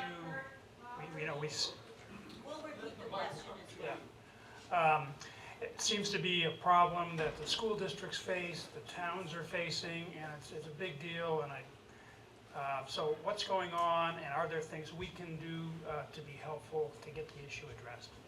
Yes, the question is about healthcare costs and what we can do to help continue the conversation about that. Thank you for that question, and I wish I had a better answer, because we know that Mad River Valley Health Center is slated to close in a couple of months. The board chair has been working really diligently to turn over every stone to try to figure out what he can do to save the health center. We've been having conversations. I mean, neither of us are on the healthcare committees. We've met with the former chair of the healthcare committee, the current chair. I've met with the Green Mountain Board, Green Mountain Care Board member. I mean, it's a dire picture, and we're not hearing a lot of solutions. I know there's discussion about legislation to try to stop some of, if a primary care center is proposed to close in a town, could there be legislation so that there's a conversation that the Green Mountain Care Board is part of before a closure is just announced? But that doesn't help our situation here. I mean, we're seeing that, the school budget, the state agency budgets, they're all affected dramatically by the healthcare insurance costs rising. We're continuing to have conversations about this. We've talked about with a public forum where we bring together a lot of different ideas to try to think more creatively, like using our EMS teams. I think more conversation needs to be had, and Dara, hopefully you have something to add to that. Sure. One bill that we did already pass out of the House is to make it easier for our hospitals to acquire equipment that they need that's got kind of a high dollar value. Right now, the regulator, the Green Mountain Care Board, has sort of an onerous process for reviewing things like that. And this bill will make it easier and quicker, and in that sense, more affordable. But yeah, there's a lot of things that can happen that can help, but they won't be really quick. And then, of course, there's the same movement that we hear about education, this idea that consolidation is important, that regionalization of specialties be distributed around the state instead of duplicated. That's a really important effort, and we have a lot of good working material from a recent report that was done. And so I think we'll just be working our way through those strategies to try to help the hospitals be sustainable and rein in their spending. And that will help take pressure off health insurance costs, but it could make access to care become more of a challenge. And so that's the balancing act. Thank you. We have a question here. Fred Messer. The Vermont legislature created the Vermont Healthcare Board. Presently, it's looking at closing several facilities to include ours right across the road from here. We would like to know what the legislature is doing to assist the healthcare board and UVM Medical to work out this financial problem. We cannot travel distances to another facility who does not have the capacity to pick up all of us. We need that facilities to stay open, and we're looking to the legislature for help with that.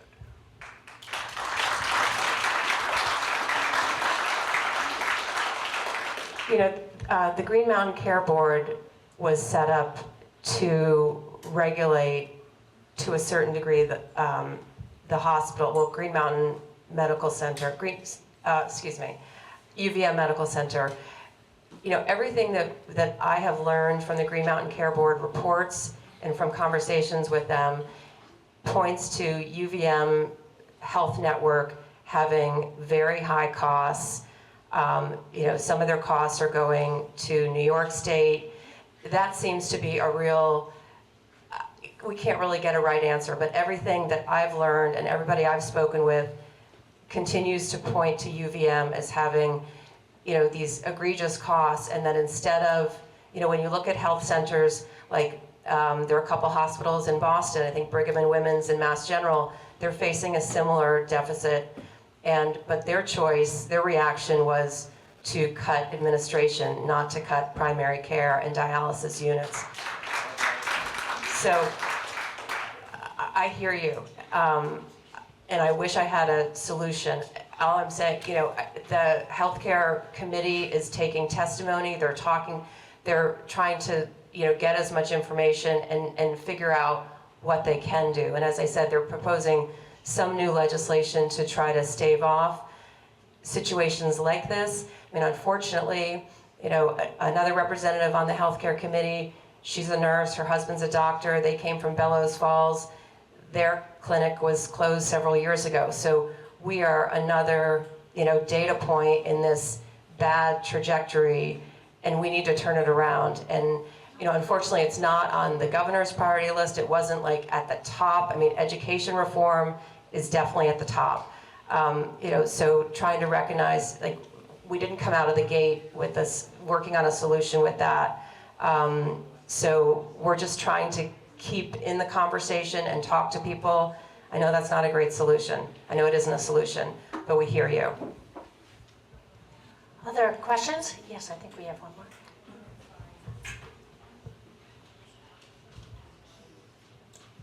Beth Phillips, Waitsfield.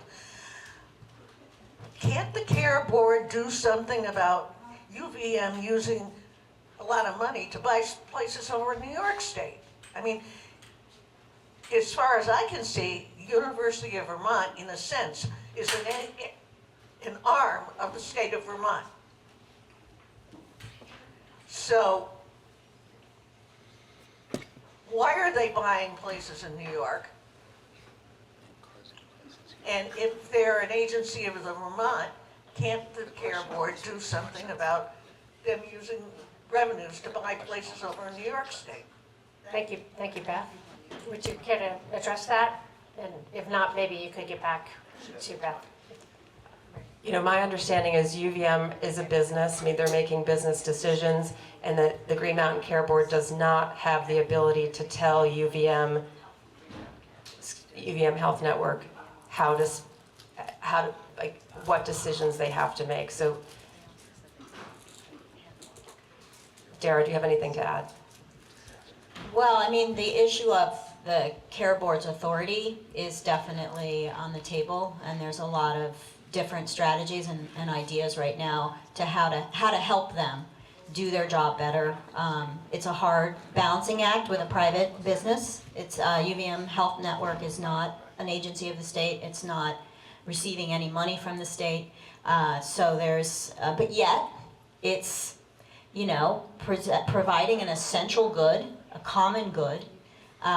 There are sometimes monopoly scenarios, so I think what we're looking at is a need for deeper regulation, and that's something that I think the legislature can help bring about. Thank you. Any other comments or questions?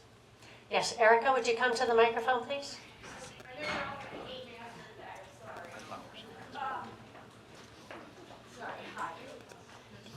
Erica Strom, Waitsfield. Couple things I just wanted to address that I don't know if this is on other people's minds, but one is lobbyists. Lobbyists in this state are insane, and that's why a lot of things I'm understanding from the people who I do know that are in legislature, things aren't even being brought up on to discuss. There are a lot of good people like yourselves that are working to create bills, to create dialogue, and the higher-ups are not even bringing it to the floor to discuss. So I feel like that's something that needs to be discussed, because nothing is going to be ever changed if Blue Cross Blue Shield is swooping in your pocket.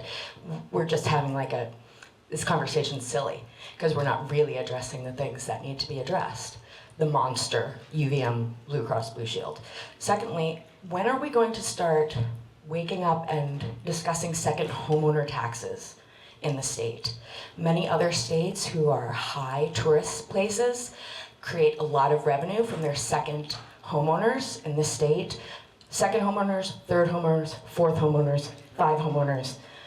A gentleman from New Jersey owns 65 properties in Warren. When are we going to start dealing with the impact of them. I know Miss Ann Cummings is a real estate agent, so she doesn't like to talk about that. It's going to affect our property values, but that's baloney. Go to New Hampshire, go to Massachusetts. Where's the skiing the best here in the whole country right now? Right here in Vermont. So they're going to come here regardless. I'd like that to be brought up, and I think maybe everybody would. The state of Vermont, Utah is in the black. They support WIC, welfare, and they support their transportation departments with all of their second homeowner taxes. Thank you, Erica. I just want to remind everyone to try to keep it as civil as we can for this conversation.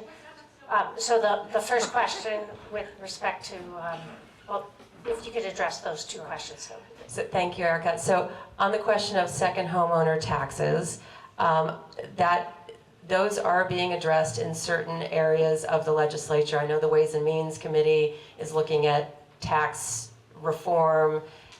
So I've heard conversations about that. I mean, looking at our property tax revenues, I just sat in on a workshop on Friday that I think it showed that we get about $100 million in property taxes from second homeowners, and all that money is basically goes back towards low-income people who get reimbursed for their property taxes. So anyway, that's a little bit of what the numbers look like right now, but that's not off the table. The other question on lobbyists, yes, there are a lot of lobbyists in the State House. Blue Cross Blue Shield, I personally haven't had any interaction with the healthcare lobbyists. So yes, there are lobbyists in the State House, kind of leery of them, although some of them seem very helpful and informative, but yeah, Dara, anything to add? I'll just add that one thing that's becoming really clear to me is just how the power in the legislature is really the committee level, how well the committees function, and the way that the different members are treated on the committee, how much access they have. And I feel like we're starting off this term with a real awareness and commitment to our committees and to the process and to doing the work of asking the questions. And I think that can help overcome some of the concerns you may have about lobbyists. So that's my sense. Thank you very much for your time. And did you have one? I just want to say one more thing on committees. What was I going to say? Anyway, I lost my train of thought, so it can't be that important. Okay. Well, I truly appreciate it. I know you're making the rounds to the other communities, but thank you for coming. I know these are tough questions, but we do appreciate that. Your contact information is in the sheet in the back, so I do encourage folks to stay in touch with them. They've been gracious with their time. Thank you very much.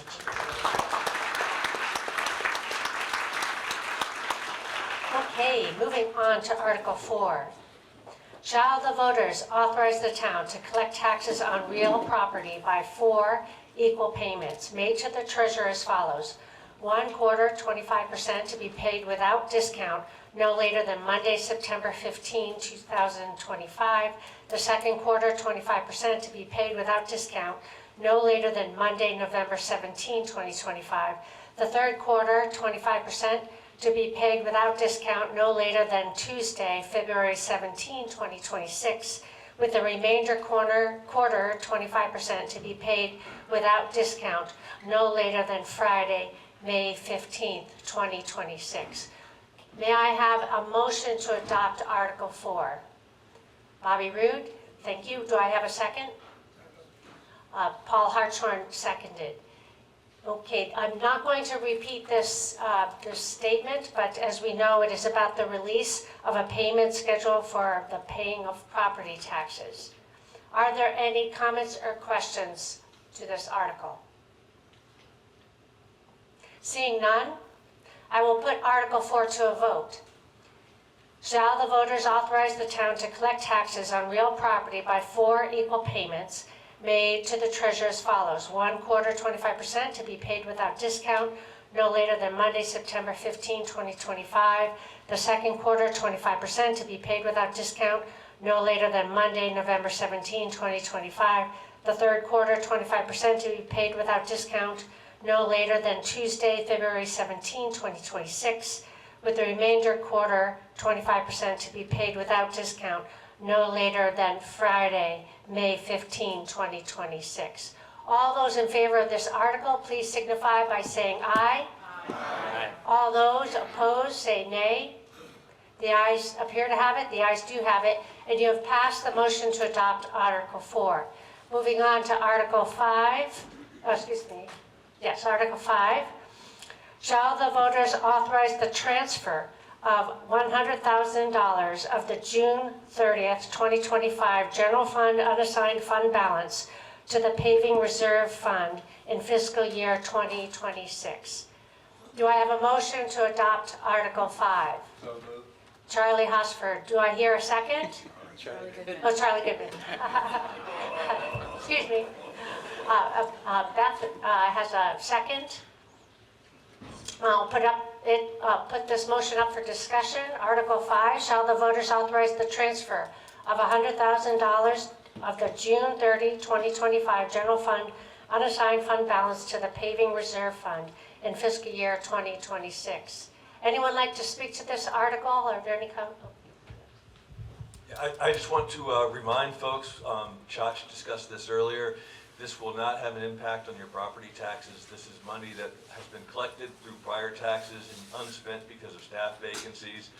ARPA funds to the town and other unspent or unspent money for other projects that didn't get done because of those vacancies. So we have the fortune of having a nice surplus, and we can put those monies that we have into reserve for town infrastructure. Any questions or comments? Seeing none, I'll put Article 5 to a vote. Shall the voters authorize the transfer of $100,000 of the June 30, 2025 General Fund unassigned fund balance to the Paving Reserve Fund in fiscal year 2026? All in favor of this article, please say aye. Aye. All those opposed, say nay. The ayes appear to have it, the ayes do have it, and you have passed the motion to adopt Article 5. Article 6.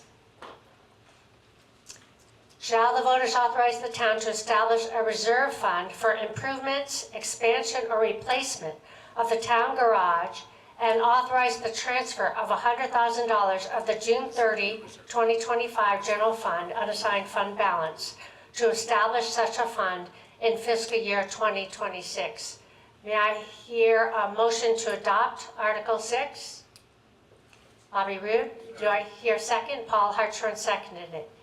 Now we'll put this motion up for discussion for Article 6. Shall the voters authorize the town to establish a reserve fund for improvements, expansion, or replacement of the town garage, and to authorize the transfer of $100,000 of the June 30, 2025 General Fund unassigned fund balance to establish such a fund in fiscal year 2026? Anyone like to speak to this article?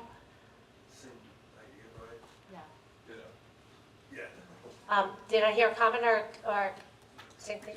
Okay, and seeing none, I will put Article 6 up to a vote, which reads, shall the voters authorize the town to establish a reserve fund for improvements, expansion, or replacement of the town garage, and to authorize the transfer of $100,000 of the June 30, 2025 General Fund unassigned fund balance to establish such a fund in fiscal year 2026? All those in favor of this article, please say aye. Aye. All those opposed, say nay.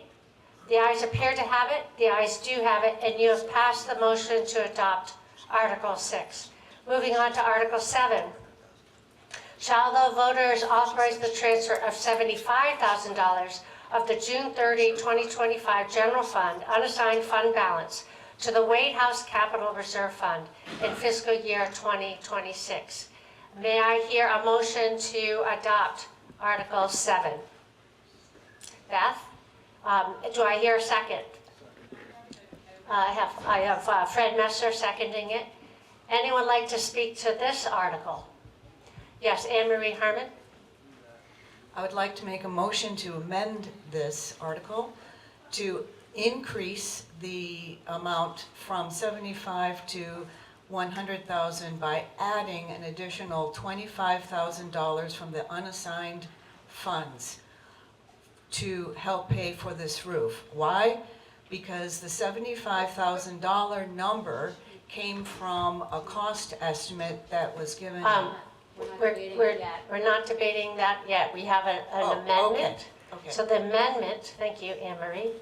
The amendment is to add an additional $25,000 from the June 30, 2025 general fund unassigned fund balance for a total of $100,000 to the White House Capital Reserve Fund for fiscal year 2026. Now the vote is on the amendment, not the article. We need a second. We need, we have a motion in front of us. We do need a second for that motion. I hear Fred Messer had just seconded that motion.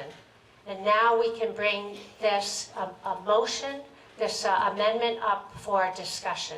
And that amendment is to add $25,000 of the June 30, 2025 general fund unassigned fund balance that would result in a total of $100,000 to the White House Capital Reserve Fund in fiscal year 2026.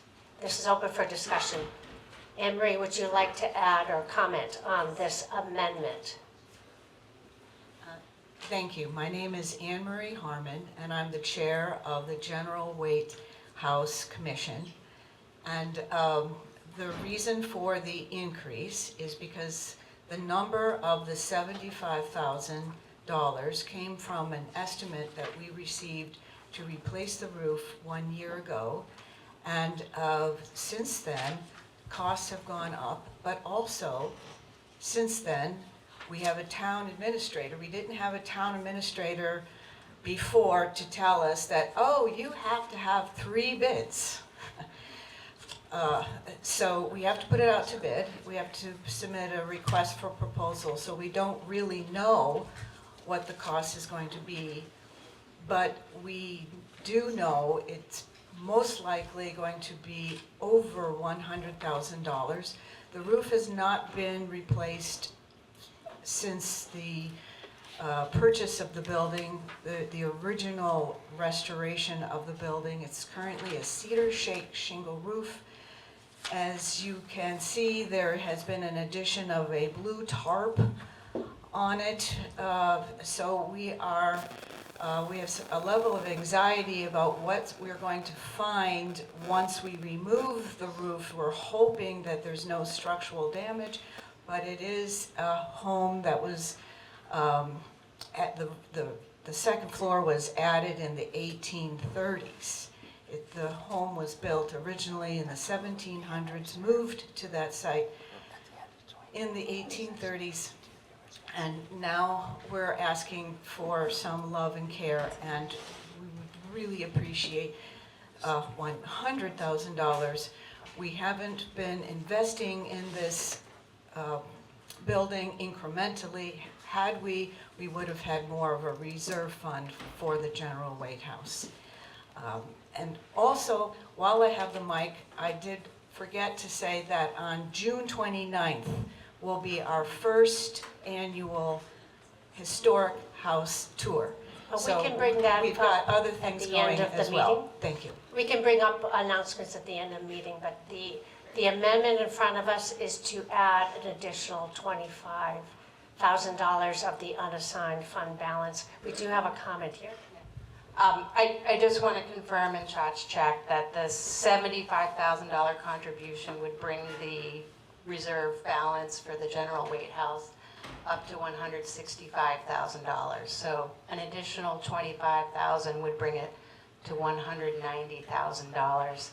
And we had at a previous point put out an RFP for multiple bids, and I think that $100,000 estimate is based on the bids we had previously received. So the select board did understand that process. The amendment in front of us is to add an additional $25,000 of the June 30th, 2025 general fund unassigned fund balance That's the motion in front of us. It's the amendment. A yes means you accept the amendment of the additional 25,000. A no is not to accept it. Are we ready for that vote? All those in favor of the amendment of adding the 25,000, please say aye. Aye. Those not in favor, no? No. The ayes appear to have it. The ayes do have it. And we have added the additional 25,000 of the June 30th, 2025 general fund. Now what we have in front of us is an amended Article 7. It reads, shall the voters authorize the transfer of $100,000 of the June 30th, 2025 general fund unassigned fund balance to the White House Capital Reserve Fund in fiscal year 2026. Are we ready for a vote on this amended article? We have a comment?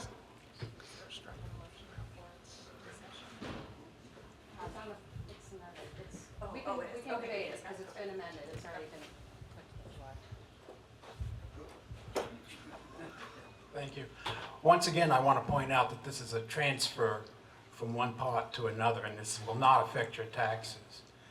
I have some experience with old cedar shake roofs and old farmhouses. And what I've observed over to the Wade House concerns me greatly. I don't know what we're going to find when we take those cedar shakes off. Josh talked about the little maple tree that was growing out of the backside of the building on the roof. I made the joke a couple of times, if we waited any longer, that little maple, maybe we could tap it some year. My point is, from what I've done, what exploration work that I've done over there in Good Look, I'm concerned that once we take those shingles off, we're going to find structural damage. We would like, the commission would like to have that money on hand to correct any structural damage if we find any. And if we don't, we won't spend that much money. But we would like to have the capacity to do it right the first time when we take that roof off. So Larissa Ersprung, Waitsfield. So I just would like to urge the commission to explore in future, because I do recognize that the roof is a critical component, and if there is no roof, then there is no building, and if there is no building, there is no future. It is a structure that is dear to me in my own way, having chaired the sort of previous incarnation of this commission. I do have some concerns about whether or not fundraising efforts on the part of the commission are being pursued in ways that are the most productive for the kinds of projects that you guys are going after, that are absolutely, critical projects. But there are some funding resources out there. Preservation Trust of Vermont collaborates with community-based nonprofit organizations. I think that in future the commission needs to be looking at creating a memo of understanding with a community-based nonprofit that they can collaborate with to be eligible for other revenue streams that don't rely on the town, just for the future.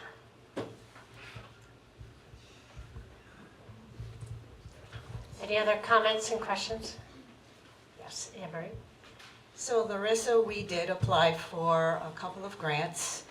We applied for the Preservation Trust grant, and unfortunately, we didn't get it. Okay, but we did put forth the effort, and we did apply also we applied for a Rotary Club grant. We did not get that as well. The response was, it's a town-owned property. It should be paid for by the town. Thank you. Any more comments or questions? And I just want to put out there that one piece of feedback we got when we did the first round of bids is that it might not be replaced with a cedar shake roof. It might be more affordable to do a standing seam roof, and that might be the way we need to go. Any more comments or questions? No, you are. So I want to recognize the existing efforts of the commission in applying for grants. My understanding for Preservation Trust Vermont is that they prefer to work with community-based nonprofits. The commission is not itself a community-based nonprofit, since it's a municipal entity. In the past, there have been memos of understanding with 501c3s that would make them eligible. This is a conversation we can have later. I realize this is maybe not the venue, but I understand why you didn't get those grants because you were applying as a commission. So I think that okay, well, maybe I don't understand, but I think there are other options we can explore in future. Thank you. Any more comments or questions?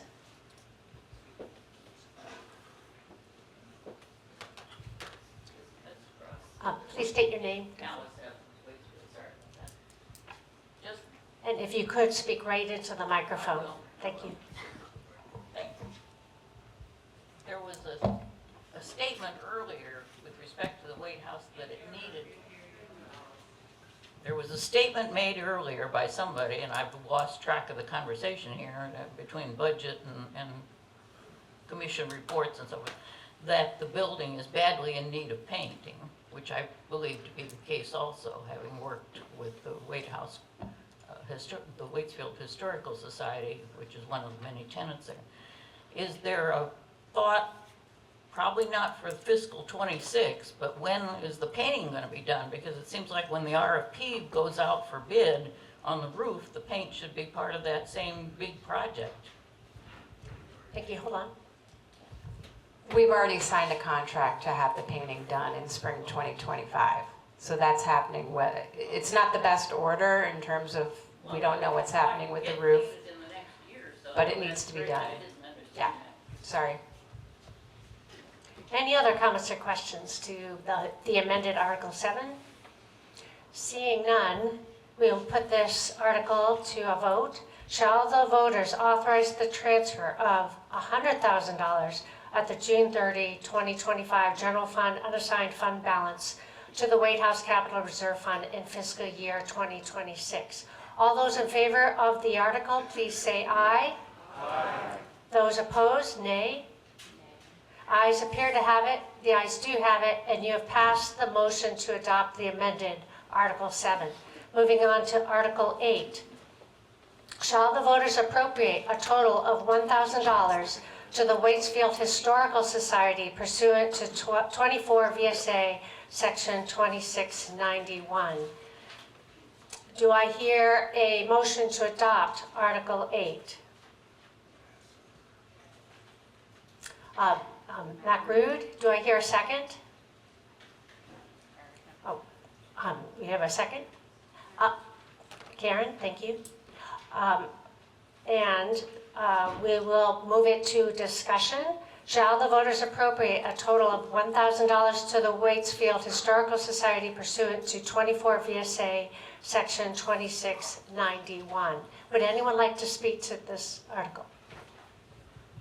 I'd like to just call your attention, if you have the town report in front of you, on page 26 and 27, there are special appropriations for a number of social service and community service organizations. All of those are reoccurring organizations that we've supported in the past. The town's policy is when a new organization comes forward with a request to be added as a special appropriation for their work, that the select board would put it on the ballot for the voters to decide and not put it into the budget. So that's why you have this here. The Waitsfield Historical Society has not requested support from the town in the past. This was the first year that they did that, and our policy is to make sure that the voters have a chance to weigh in on that before it gets included into the budget. Thank you. Then to clarify, unlike the other Articles 5, 6, and 7, Article 8 would add the $1,000 to the estimated $2,309,789 that would be raised from property taxes contained in Article 3 that was already passed. Any other comments or questions to Article 8? Seeing none, we will put this article to a vote. All those in favor of Article 8, well, excuse me, I need to read it again. Article 8, shall the voters appropriate the total of $1,000 to the Waitsfield Historical Society pursuant to 24 VSA Section 2691. All those in favor of this article, please say aye. Aye. Those opposed, say nay. The ayes appear to have it. The ayes do have it, and you have passed this motion to adopt Article 8. Moving on to Article 9. Shall the voters appropriate a total of $2,500 to the Mad River Valley Arts pursuant to 24 VSA Section 2691, contingent upon the voters of the town of Warren, Vermont, and Fayston, Vermont, each also authorizing additional appropriations to support the organization in a comparable amount. Do I hear a motion to adopt Article 9? John Donaldson, do I hear a second? Second? We will now take this up for public comment.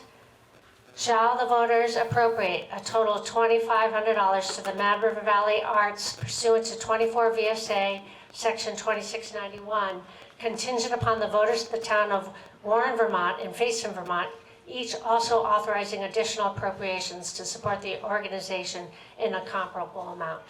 Would someone like to offer comments? Yes. Dana?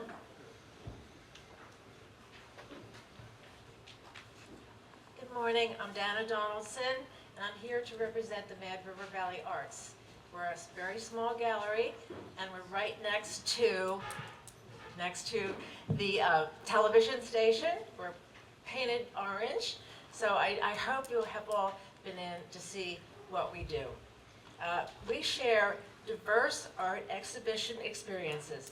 We work with educational institutions, workshops, summer camps, student art shows, artist talks, art and gallery tours, and community activities for all Valley artists, residents, and Vermont visitors.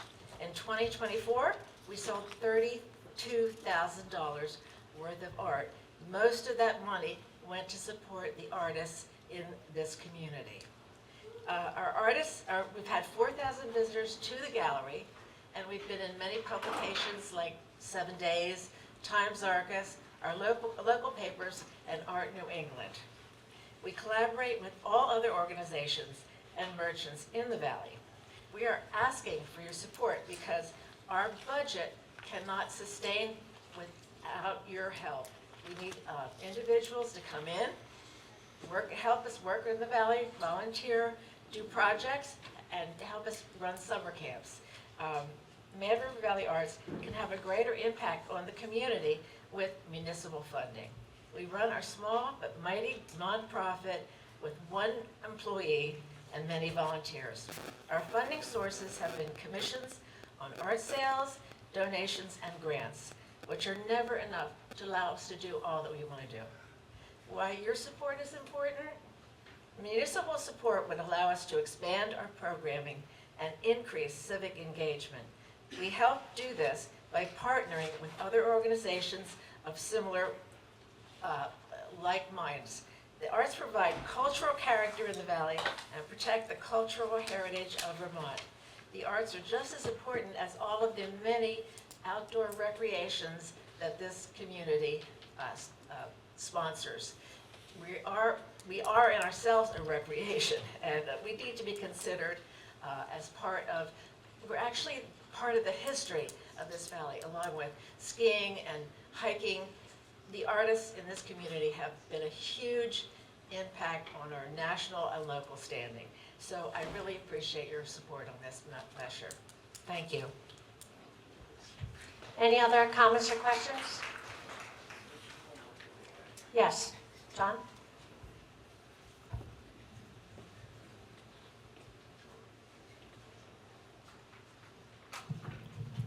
John Donaldson. I'd like to propose an amendment to this article.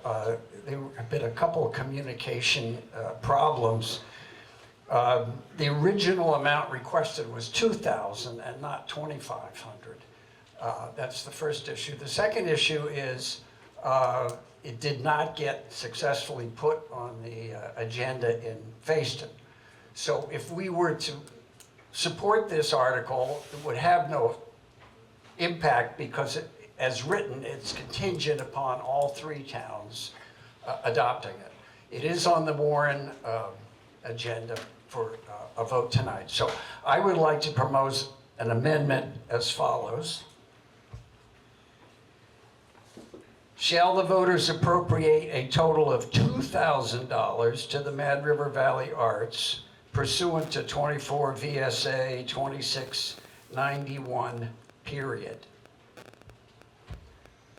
Thank you. We have an amendment in front of us, which reads, shall the voters appropriate a total of $2,000, that is a reduction of $500 from what is listed here, to the Mad River Valley Arts pursuant to 24 VSA Section 2691, dropping the last phrase, contingent upon the voters of the town of Warren, Vermont, and Facein, Vermont, each also authorizing additional appropriations to support the organization in a comparable amount. So the amendment is in front of us. We first need a second to that amendment. We hear it from Matt Rude. And a yes is to the amendment. A yes is in support of the change. A no is not to support the change. I understand there's still another comment from John.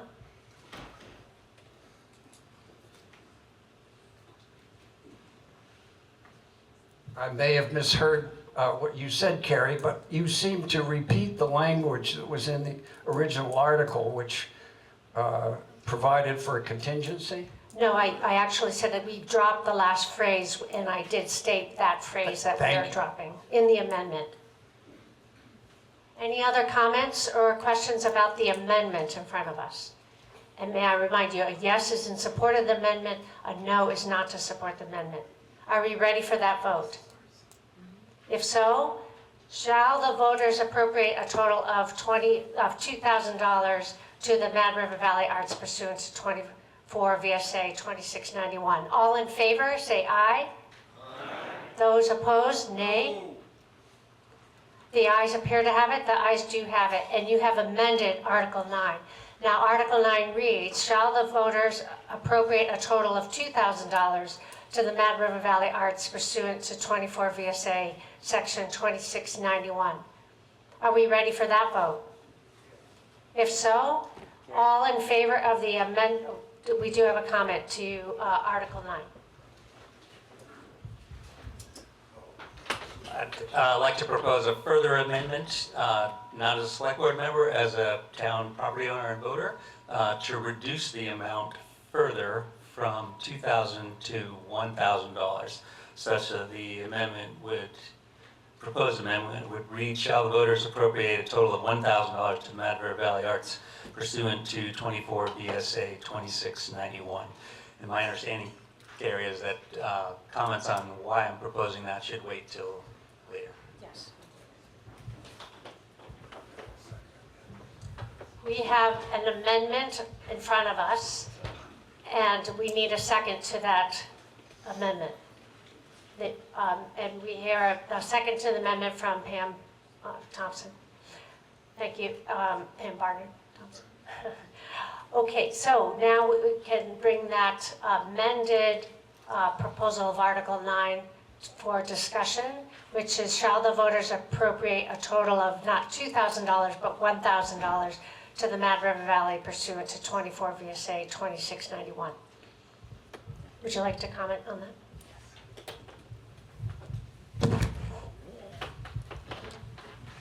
Two things quickly. I think historically the special appropriations have been to support social service organizations such as Down Street Housing for Affordable Housing, Washington County Mental Health, etc.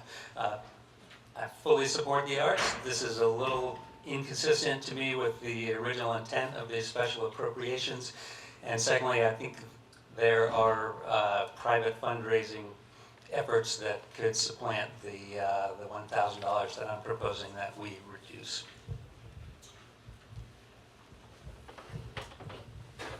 Any other comments or questions about the amendment? Seeing none, a yes for the amendment will reduce the amount from $2,000 to $1,000. A no will be against the amendment of that reduction. So the proposed amendment is, shall the voters appropriate a total of $1,000 to the Mad River Valley Arts pursuant to 24 VSA 2691. Are we ready for that vote? If so, all in favor of the proposed amendment, say aye. Aye. Opposed, say nay. The ayes appear to have it. The ayes do have it, and you have amended Article 9. Now, Article 9 reads, the amended Article 9, shall the voters appropriate a total of $1,000 to the Mad River Valley Arts pursuant to 24 VSA Section 2691. Are we ready for that vote? If so, all in favor of the amended Article 9, please say aye. Aye. Those opposed, nay. The ayes appear to have it, the ayes do have it, and you have passed the amended Article 9. Moving on to Article 10. Shall the voters authorize the town to borrow money in anticipation of the receipt of taxes by issuing its notes or orders to meet current expended indebtedness of the town of Waitsfield? Do I hear a motion to accept that Article 10? Thank you, Brian. Do I hear a second? Paul Hartshorn seconded it. And so now we're bringing this article to discussion. Shall the voters authorize the town to borrow money in anticipation of receipt of taxes by issuing its notes or orders to meet current expenses and indebtedness of the town of Waitsfield? Any comments or questions? Seeing none, we're ready for this vote. Shall the voters authorize the town to borrow money in anticipation of the receipt of taxes by issuing its note or orders to meet current expenses and indebtedness of the town of Waitsfield? All in favor, say aye. Aye. Those opposed, nay. And you have passed Article 10. Now, Article 11 is certainly nothing we're actually taking any motion on, but here's an opportunity to bring other business or announcements to the floor. Issues that haven't been warned, but you want to bring to the voters' attention. Is there any announcements that folks would like to make? Oh, yes, Mac?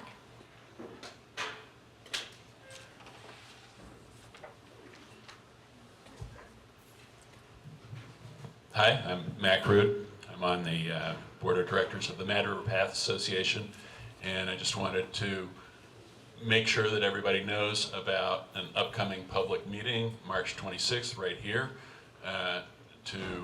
It's our second public meeting, and to discuss the active transportation corridor, otherwise known as a bike path and pedestrian path from Warren to Route 2. Our consultants who've been working on this with the committee that we've established is going to come forth with 3 different alternative proposals for how this might work, and as a result of the meeting, we'll figure out how to move forward with VTrans. So I hope you're all there. Thank you. Any other announcements? Anne Marie?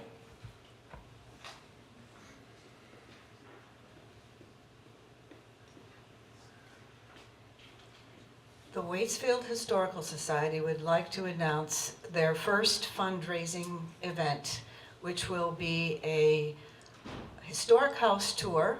Put it on your calendar, June 29th.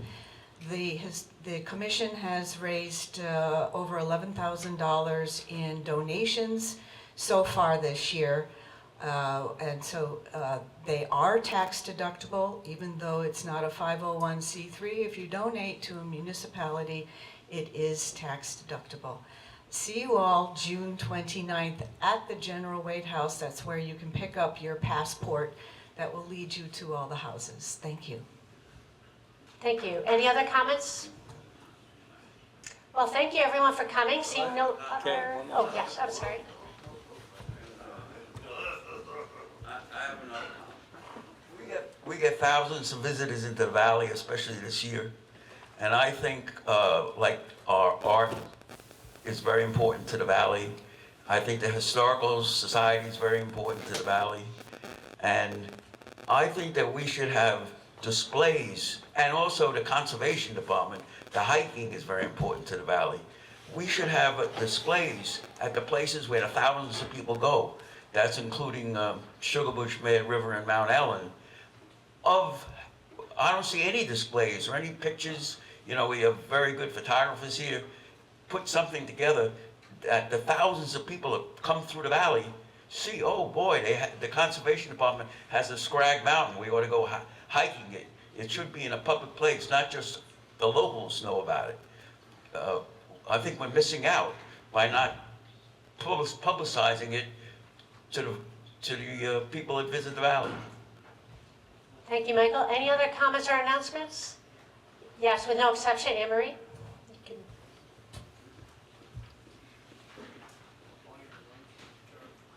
The Planning Commission, that's my other hat that I wear in the town, we have a steering committee for the master plan. And it was already announced when the Planning Commission, when John Upspring stated it, it's March 19th from 4 until 7. The flyers are out in the back. We really would appreciate all of our participation in the master planning of Irisville. I know we've got a lot of designer-minded people out there. We really would appreciate everyone's input. We've been working with a consultant, SE Group. We acquired for almost $50,000 in a municipal funding grant for this consultant. We're doing it together with Fayston. This is a critical time in the history of Waitsfield. Let's all show our support by going to the meeting house, the Waitsfield United Church of Christ meeting house basement meeting area, March 19th, Wednesday, 4 o'clock. Thank you. See you there. Thank you. Other announcements? Yes, Bobby?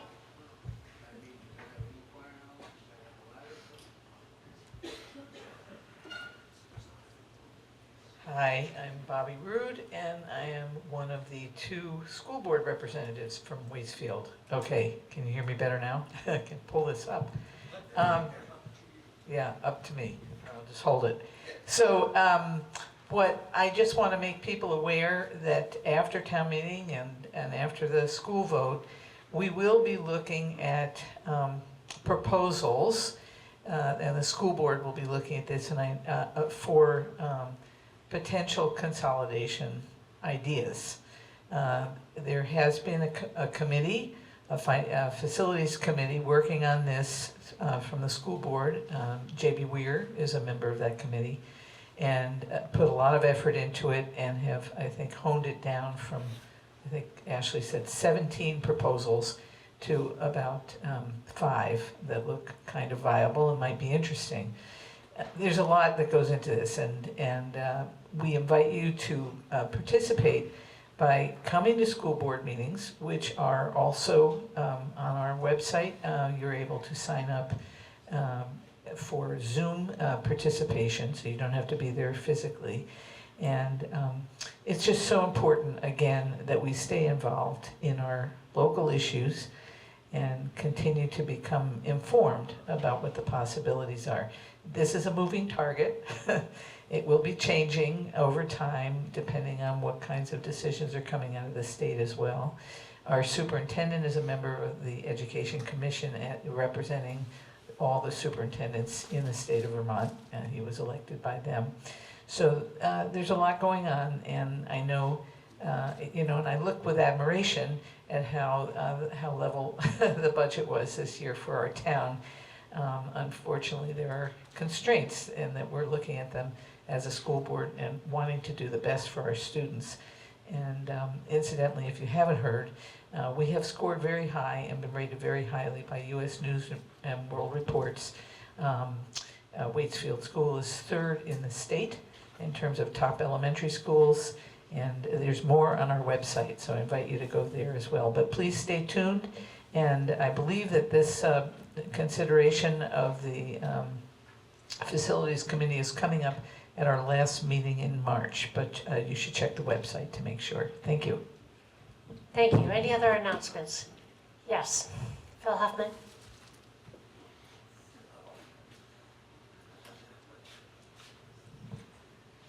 Good morning, everyone. Phil Huffman, Brook Road in Waitsfield. I just wanted to mention two other conservation-related things that are happening here in town, one of which is for the broader valley that might be of interest.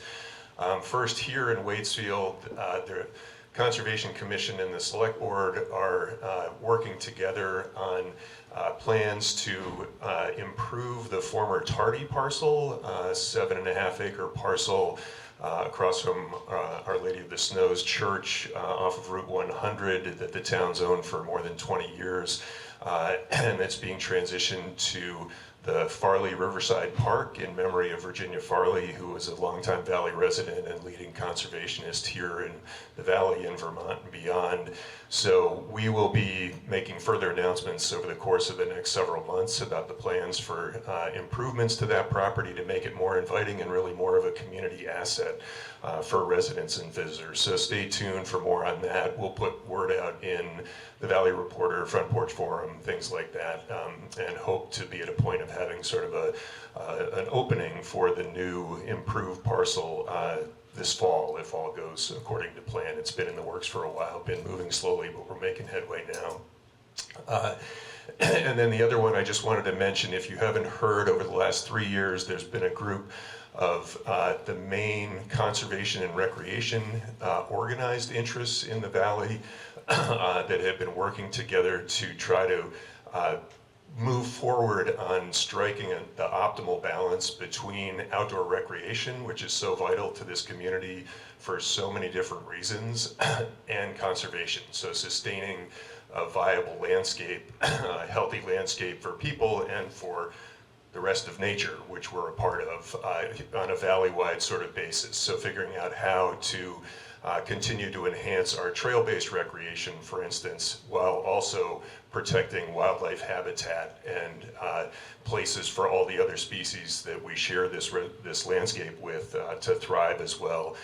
We're coming to the end of the first big phase of that work, and we'll be coming out with more information on that, a shared vision statement over the course of the next couple of months, and we're looking to have another community forum. This will be our fourth, actually, over the last few years, but at LaRue Farm, either I think on May 21st or May 28th. So if you're interested in this, keep those dates in mind. We'll get out more word on all of that by Front Porch Forum, Valley Reporter, all that sort of thing, but definitely encourage your attendance and participation and your interest in that going forward. Thanks. Any other announcements? Certainly, with no exception. We're spending a lot of money on infrastructure things, which are very important, like the water that we have, and the sewage that we have. But we spend all this money on increasing municipal water supply, and 3 of the main users went out of business: the movie theater, the restaurant on the corner of Route 17, and the local folks. They're all used. We built this infrastructure, and for some reason, it's a good thing to do, but we have too many businesses going out of business in this town. I don't know why. Any other announcements? Well, seeing none, I will accept a motion to recess the Waitsfield Town Meeting effective until the closing of the polls for Australian ballot items at 7 p.m. Do I hear a motion for that? Yes, Beth, a second? Paul Hutcherin, second. All in favor of that motion, please say aye. Aye. Those opposed, nay. The ayes appear to have it. The ayes do have it. And we are now in recess. Thank you, everyone, for coming. And stay in touch. We have a lot going on.